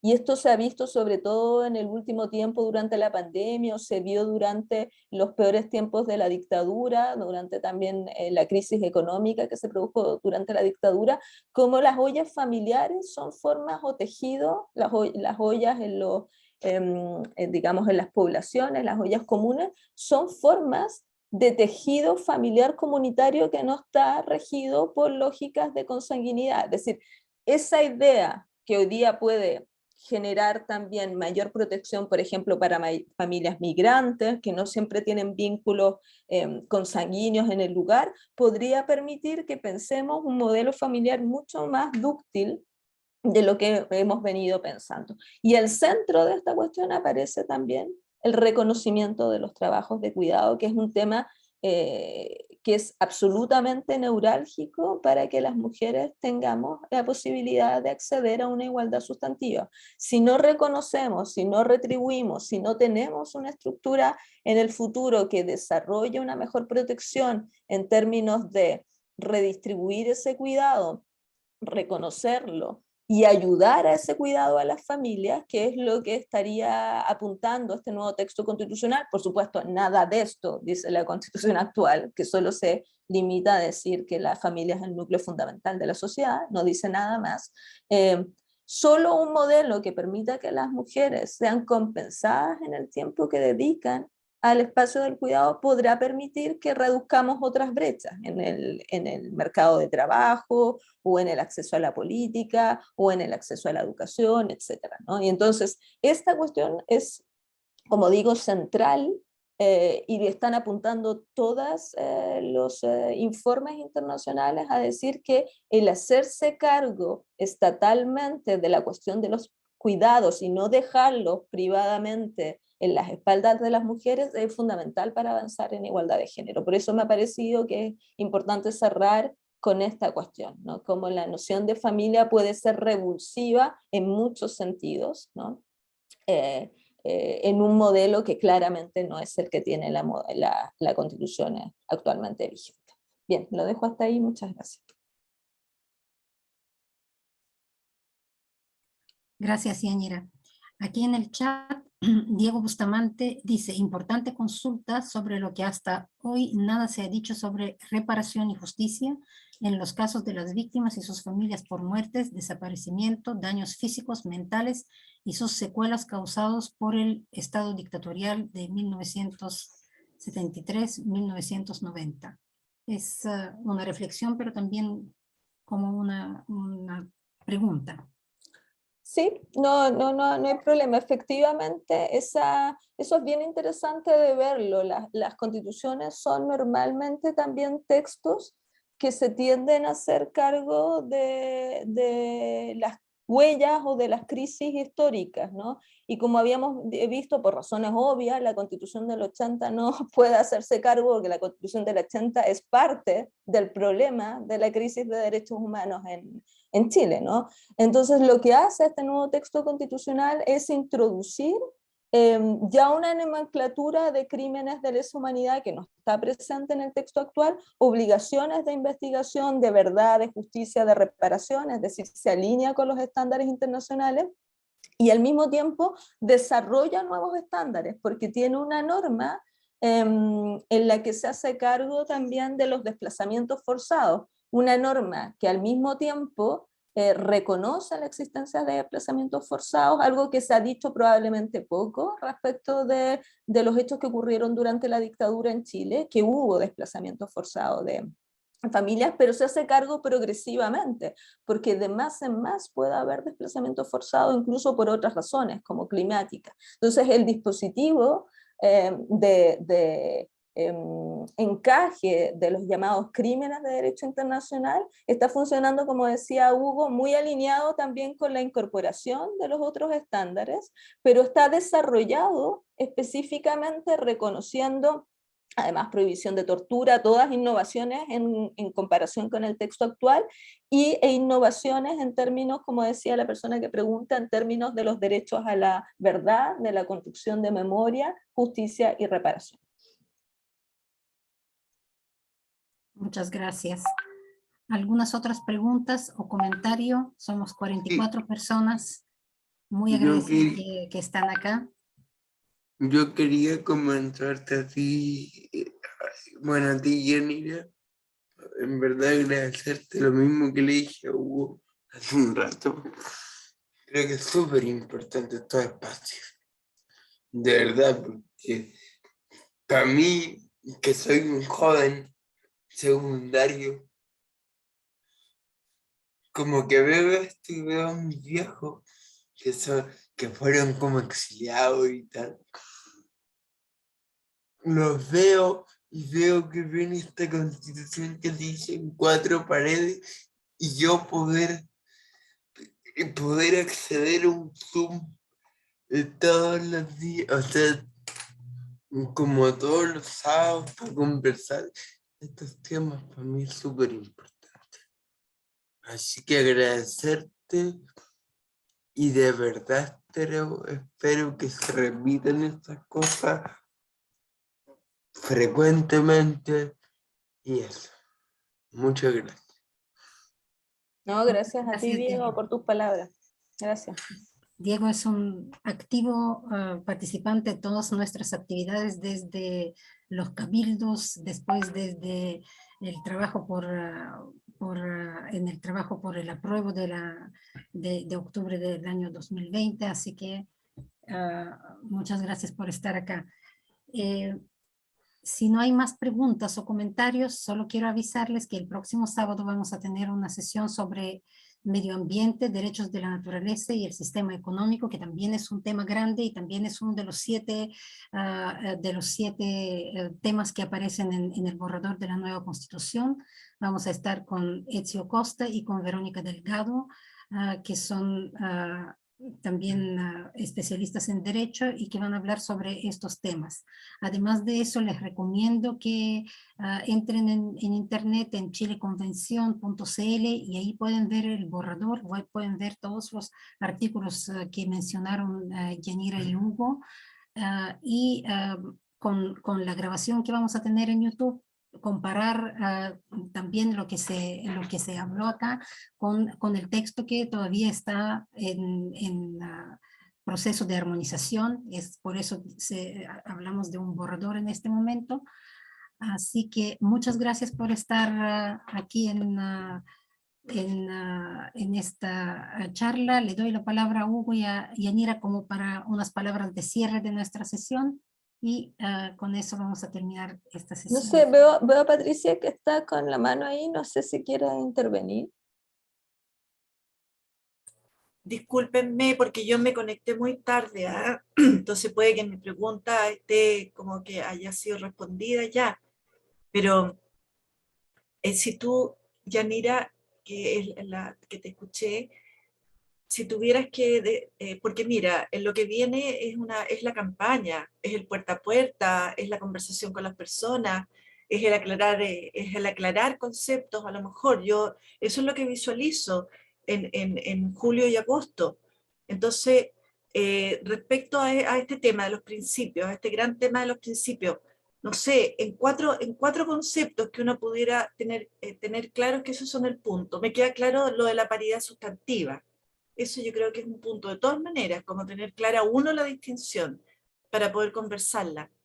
Pero que pudieras mencionarme así como puntos nucleares, críticos de lo de hoy, para uno tenerlo claro, ¿me entiendes? Para poder conversarlo con las personas, porque yo creo que eso es lo que viene.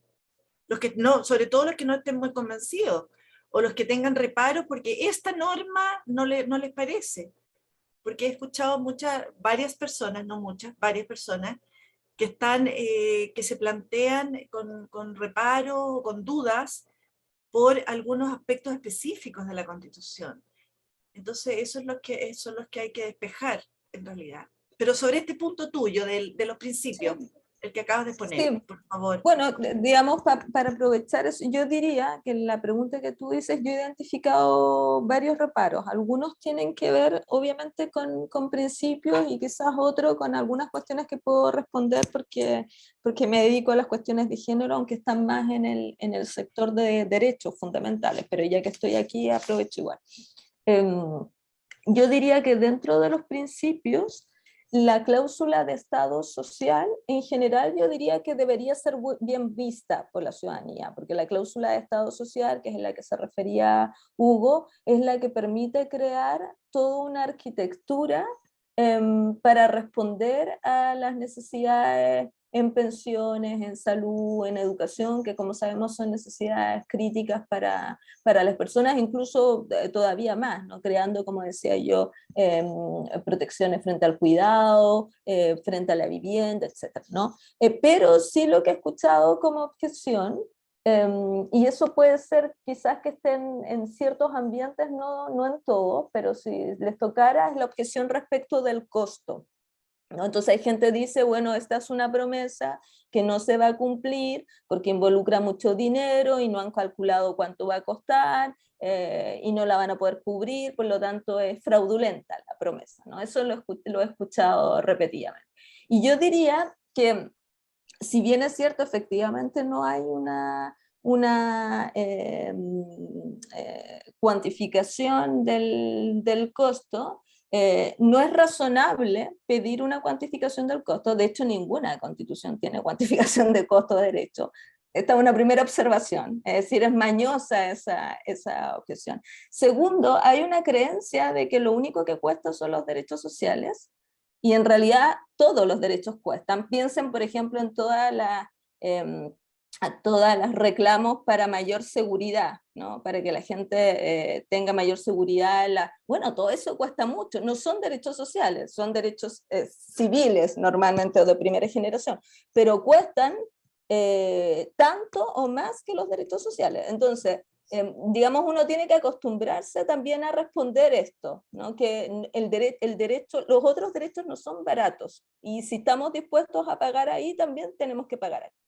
Y respecto a los derechos sociales, hay dos resguardos en el texto constitucional, quizás luego Hugo me puede, yo soy mala para los números, pero hay dos resguardos para evitar que los derechos sociales no terminen desbocando en términos de las precauciones económicas. Una es que están regidos por un principio de progresividad, es decir, que la idea es que su satisfacción, que obviamente los va a hacer, va a significar inyección de recursos, sea escalonada en el tiempo y sea incremental, es decir, que vayamos mejorando la cobertura social.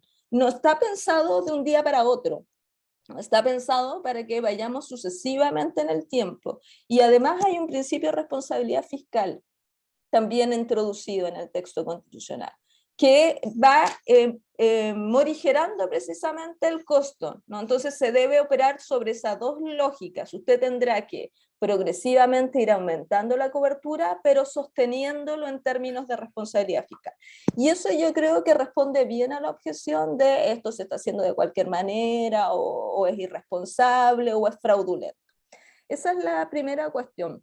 Sobre el enfoque de género se ha dicho que es un principio que está sobre todo en el marco de, como les comentaba, de la Administración de Justicia, que esa crearía una especie de falta de imparcialidad por parte de los tribunales. Algo así como que se quiere instalar la creencia de que con un enfoque de género los tribunales tendrían que necesariamente favorecer siempre a las mujeres.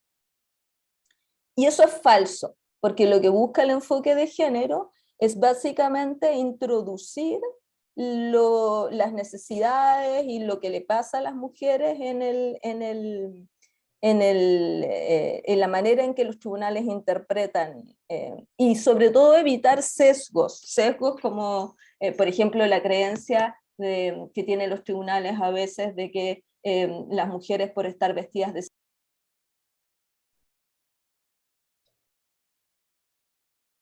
Parece que Se cayó la Sí, Yanira de su sí. conexión.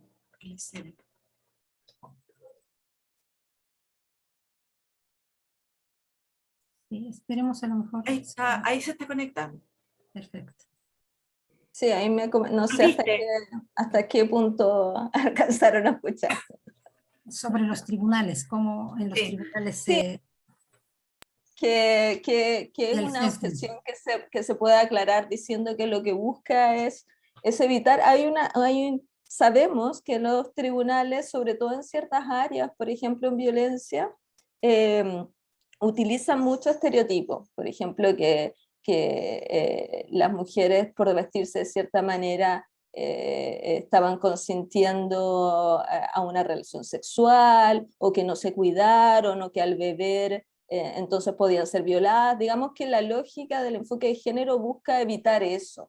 Y yo creo que con esos ejemplos, después si alguien quiere contactarme, si tiene más dudas, les puedo dar más ejemplos, es más fácil conversar, porque efectivamente el enfoque de género es algo nuevo, no siempre es conocido incluso por juristas, y es más fácil explicarle a la gente con esos ejemplos con los que yo creo que cualquiera podría estar de acuerdo, que no necesariamente porque una mujer ha bebido un poco más, eso significa que deba ser violada, ¿no? Que podamos entonces no responsabilizar a quien la viola, ¿no? No me voy a detener en eso para aprovechar el tiempo. Y las últimas dos que yo diría, una asociada a un derecho fundamental, una de las cosas que hace ruido en la cláusula de derechos sexuales y reproductivos, que también es una innovación para el sistema chileno, porque hoy día no se reconocen derechos sexuales y derechos reproductivos, dentro de estos últimos es la cláusula que considera un derecho reproductivo la interrupción voluntaria del embarazo, el aborto, ¿no? Ese es un tema bien, como saben, polémico. Y claro, probablemente a una persona que esté en contra del aborto, usted no la va a convencer de que esté bien considerarlo un derecho. Pero sí, la objeción que se ha planteado es que eso significaría que se podría abortar en cualquier momento. Y eso no es así, porque la cláusula incorpora la posibilidad de que el aborto se regule por vía legal, como ocurre en todos los países. De hecho, no hay forma de introducir una regulación del aborto que no sea por la vía de una ley. Se requiere siempre una ley.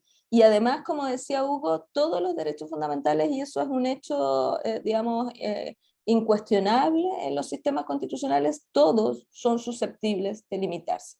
Y los sistemas de aborto que existen en el mundo suponen, los más liberales, suponen un plazo, y ya el plazo es una limitación. O sea, usted no puede abortar luego de cualquier manera después del plazo.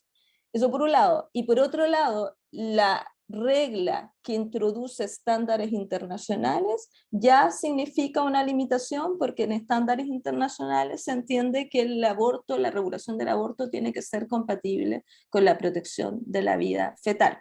Así que por esa vía ya estaría produciéndose una limitación en el propio texto, ¿no? Y la última que yo identificaría, pero que la podrán hablar porque entiendo que tienen ya en otras sesiones o han tenido, es la de la plurinacionalidad, ¿no? Que ahí hay mucho mito en la plurinacionalidad, en lo que significaría,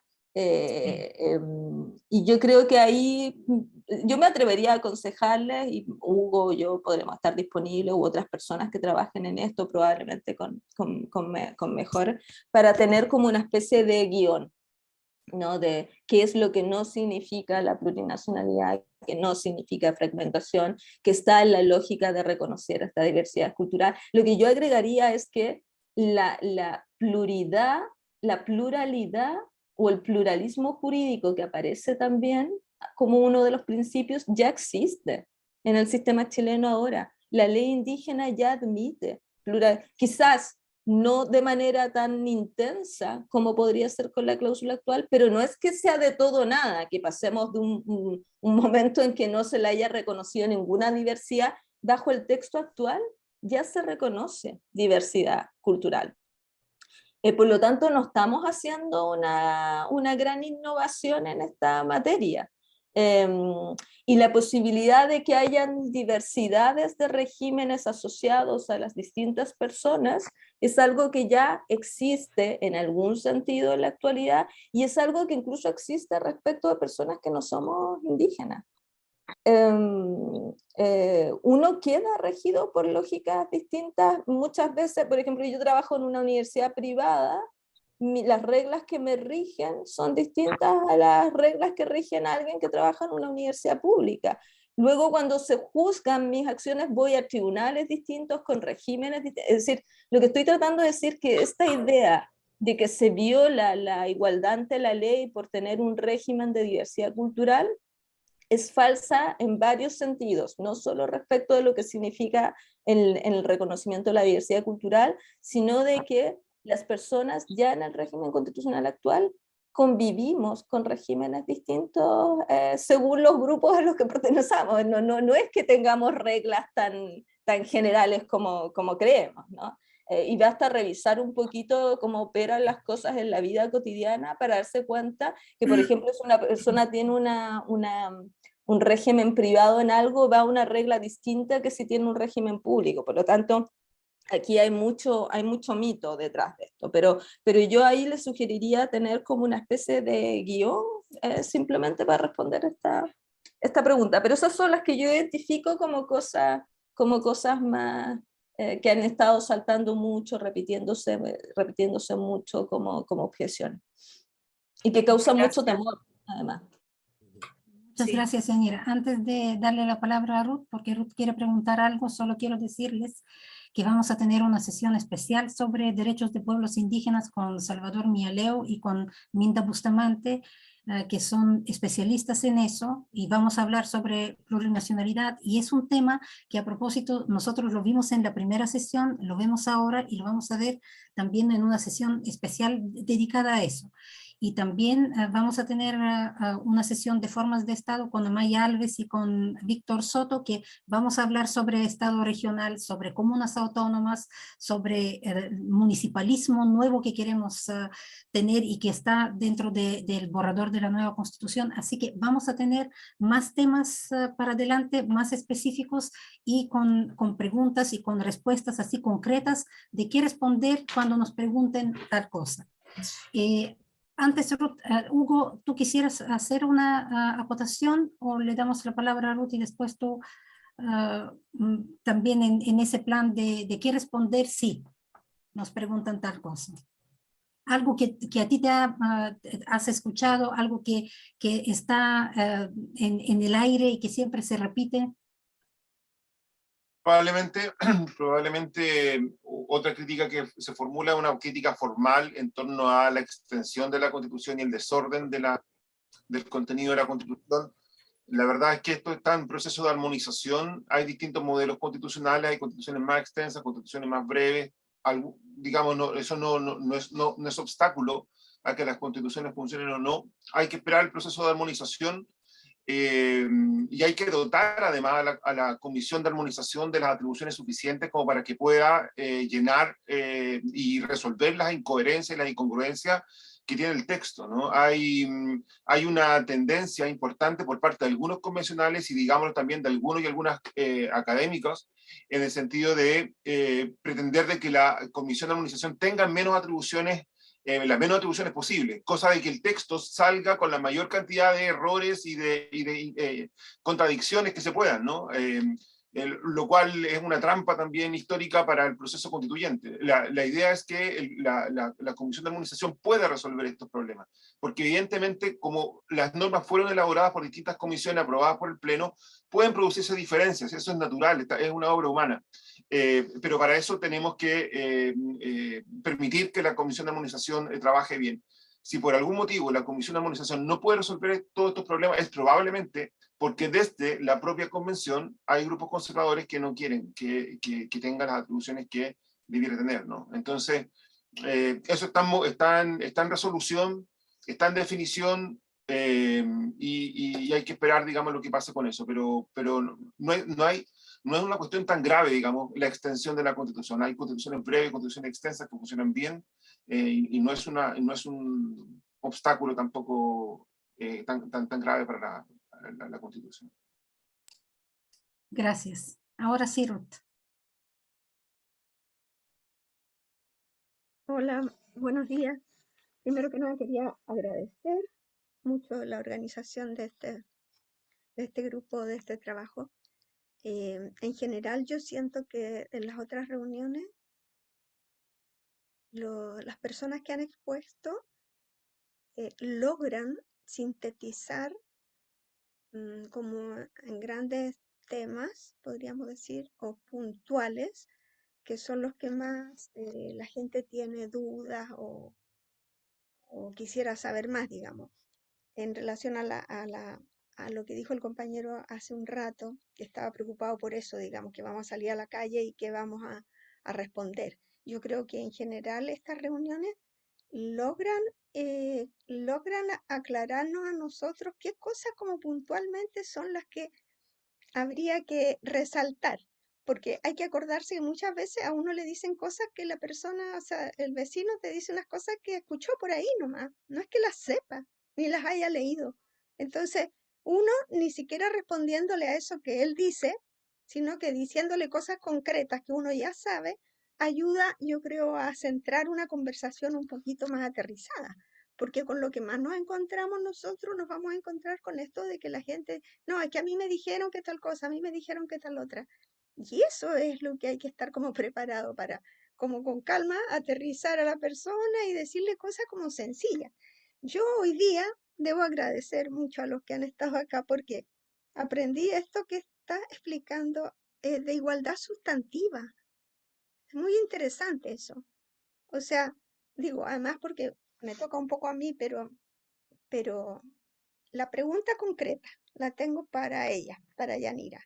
O sea, ella puso un cuadro, pusiste un cuadro donde aparecen esta igualdad sustantiva, digamos, y quiénes tendrían que ser, quiénes seríamos, ¿no es cierto? Los que tenemos derecho a, digo, hay que tomar en cuenta, ¿no es cierto? Aparecen ahí los cuadros, que eres anciano, que eres mujer, que eres pobre, que eres, etcétera.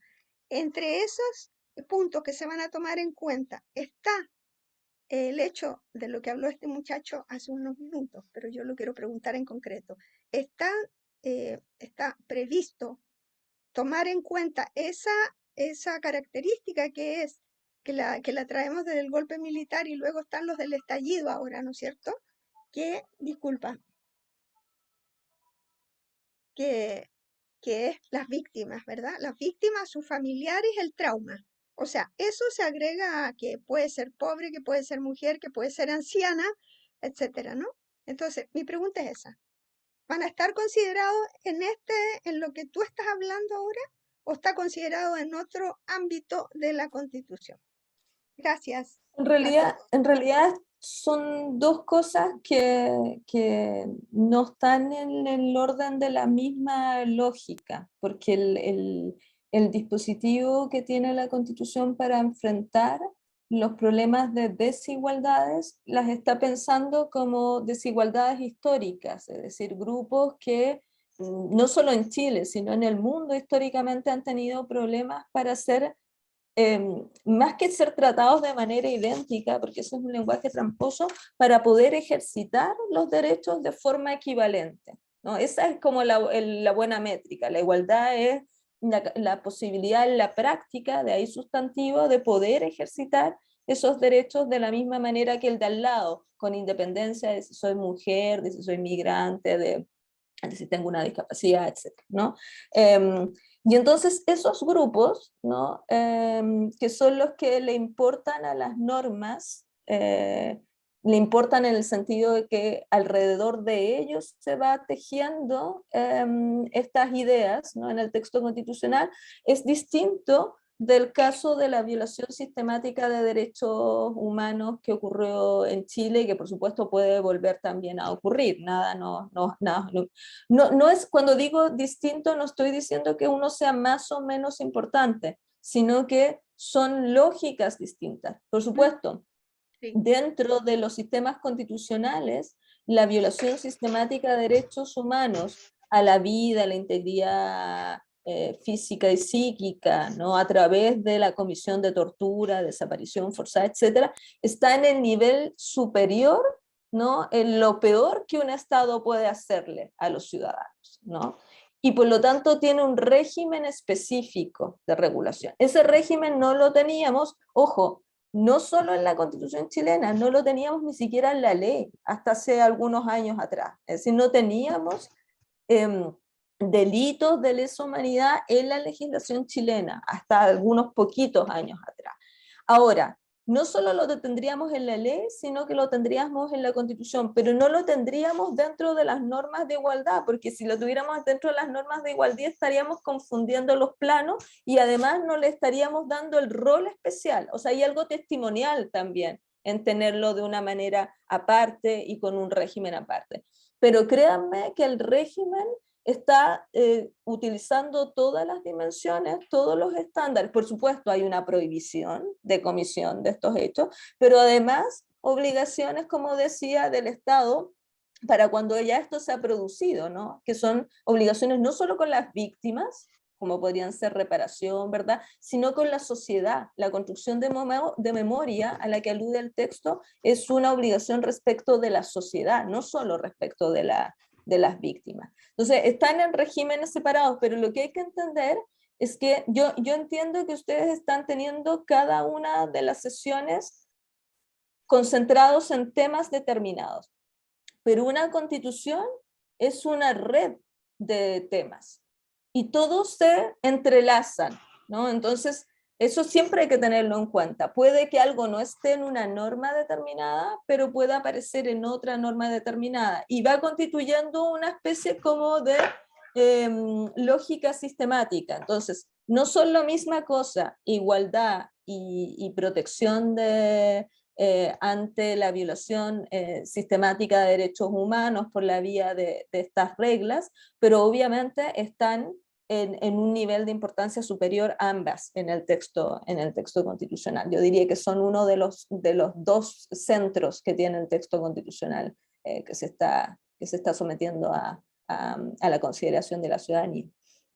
Y quizá una última cosita para decir algo sobre lo que decía Hugo, que me acordé que otra como que se enlaza la idea de la extensión del texto constitucional con los casos de extensión de texto constitucional de América Latina, básicamente Ecuador, Venezuela, Bolivia. Se dice algo como nuestro texto es extenso, entonces vamos a repetir la experiencia, ¿no? Y esto que genera como todo el temor de la alerta ciudadana, ¿no? De no ser Venezuela, ¿no? Porque tampoco está, o sea, Venezuela ya sabemos que tiene, pero Ecuador y Bolivia en muchos sentidos han tenido desarrollos bien interesantes. Pero bueno, más allá de esto, una cosa que creo que es interesante, pero a propósito de lo que decía de que las cosas funcionan como una red de significados, es que esos textos que han sido largos, entre otras razones porque han tenido muchos derechos, que es algo que también va a ocurrir en el texto chileno,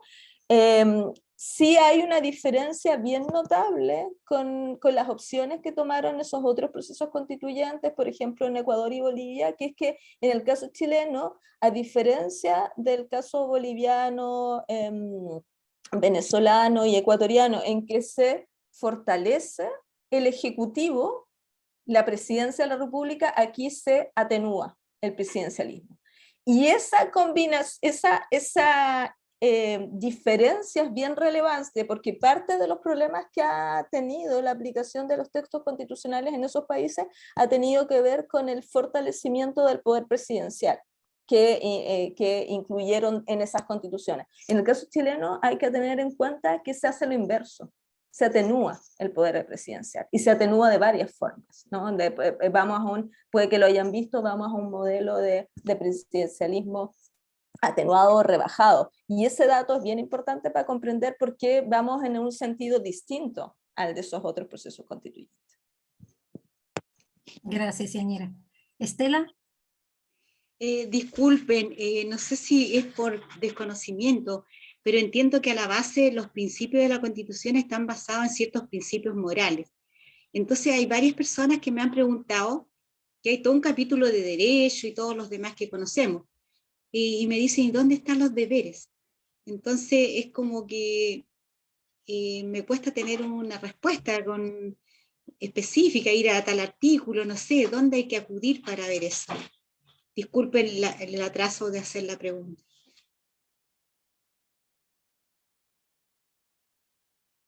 No sé si Hugo quiere responder, podría decir algo, pero como ya he hablado harto.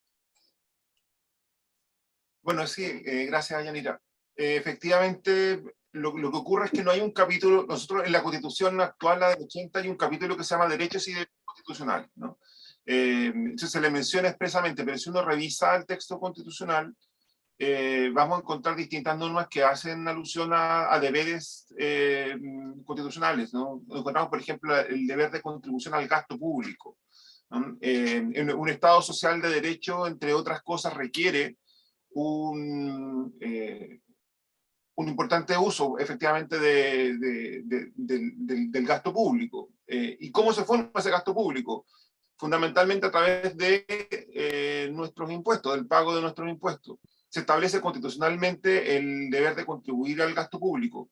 Yo he sostenido, digamos, de que los derechos humanos no solamente se violan por infracciones graves a los derechos humanos, donde el Estado directamente los afecta, sino que también se violan de otras formas. Por ejemplo, cuando no pagamos los impuestos, digamos. Cuando no pagamos los impuestos, el Estado no tiene los recursos suficientes para hacer frente a la educación, a la salud y a la vivienda, etc. O la corrupción, ¿no? Que también distrae recursos públicos para el pago de intereses particulares. Entonces, ahí hay un deber. Otro deber importante es la transformación del sufragio, ¿no? El sufragio, ya hay una reforma constitucional respecto del plebiscito de septiembre, pero se establece que el sufragio es obligatorio. Por lo tanto, ahí se genera otro deber. Y por último, si bien no es exactamente un deber, pero sí yo creo que es un argumento que hay que tener a la vista, de que no es justo tampoco que los derechos se supediten al cumplimiento de deberes, ¿no? Porque está esa lógica de, bueno, primero cumple tus deberes y después tendrás derechos, ¿no? La verdad es que eso, nosotros somos titulares de derechos porque somos seres humanos, porque somos personas, digamos, y no porque cumplamos o no cumplamos ciertos deberes. Incluso las personas que por algún motivo, digamos, se han salido de la ley, que han infringido la ley, que han cometido delitos, también son titulares de derechos.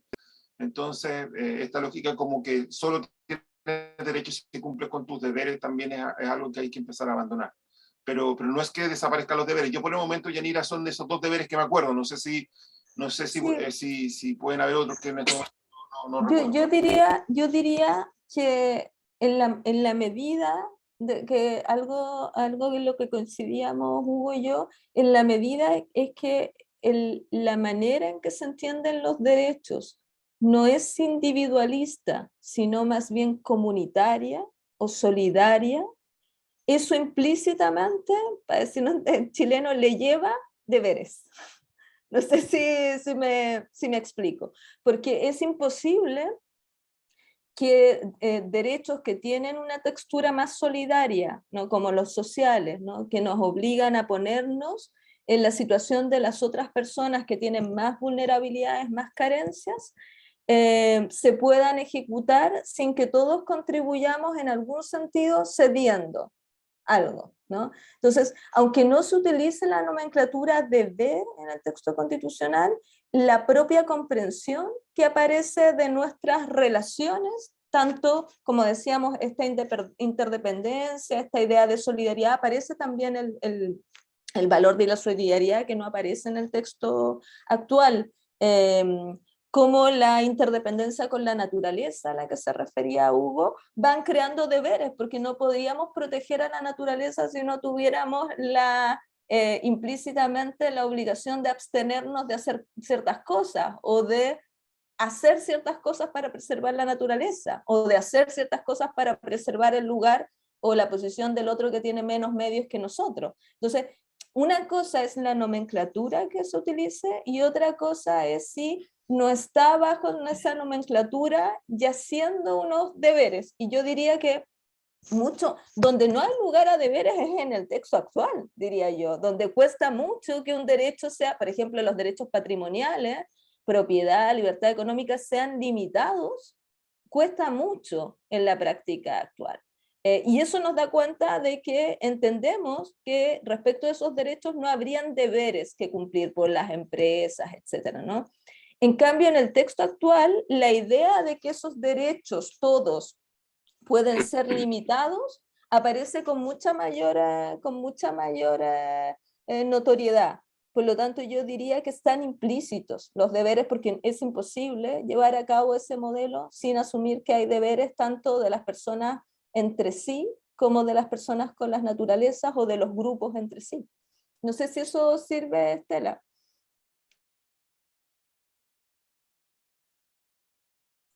Gracias. Y para finalizar, Juan Carlos, y después cerramos la sesión para vernos a la misma hora el próximo sábado, a las 10:30. Oye, sí, no, yo quería apoyar la respuesta que se estaba dando, que se puede dar el siguiente ejemplo. Si yo soy arquitecto, por ejemplo, y tengo que construir una casa para las personas vulnerables, las que hace el Estado, yo tengo ahí un deber de diseñar una vivienda digna. Ese es mi deber. Porque si yo pertenezco al Estado y estoy haciendo eso, el Estado puede ser interpelado por ese derecho. Y el Estado no existe. En realidad las personas son las que hacen el Estado. Por lo tanto, ahí está combinado con lo que dice Yanira, digamos, hay personas que tienen que tener deberes para que otros tengan derechos. Y ese sería un buen ejemplo, creo yo. Eso más. Muchas gracias, Juan Carlos. Muchas gracias a todos. Muchas gracias a Yanira, a Hugo, a todos los que se conectaron hoy día. Y como les dije, nos vemos a la misma hora el próximo sábado a las 10:30 también en nuestra sesión de Zoom, y que también va a estar todo grabado, todo cargado en YouTube, donde fue un poco difícil de transmitir, pero la sesión va a estar grabada de todas maneras en YouTube. Así que muchas gracias. Y sí. Oye, ¿qué pasó hoy día con que no podíamos entrar? Sí, tuvimos un pequeño problema. Lo vamos a resolver la próxima semana. Bueno, sí. ya. Gracias. Que tengan un lindo fin de semana. Gracias. Chao. Chao. Gracias. Chao. Chao, muchas gracias. Chao.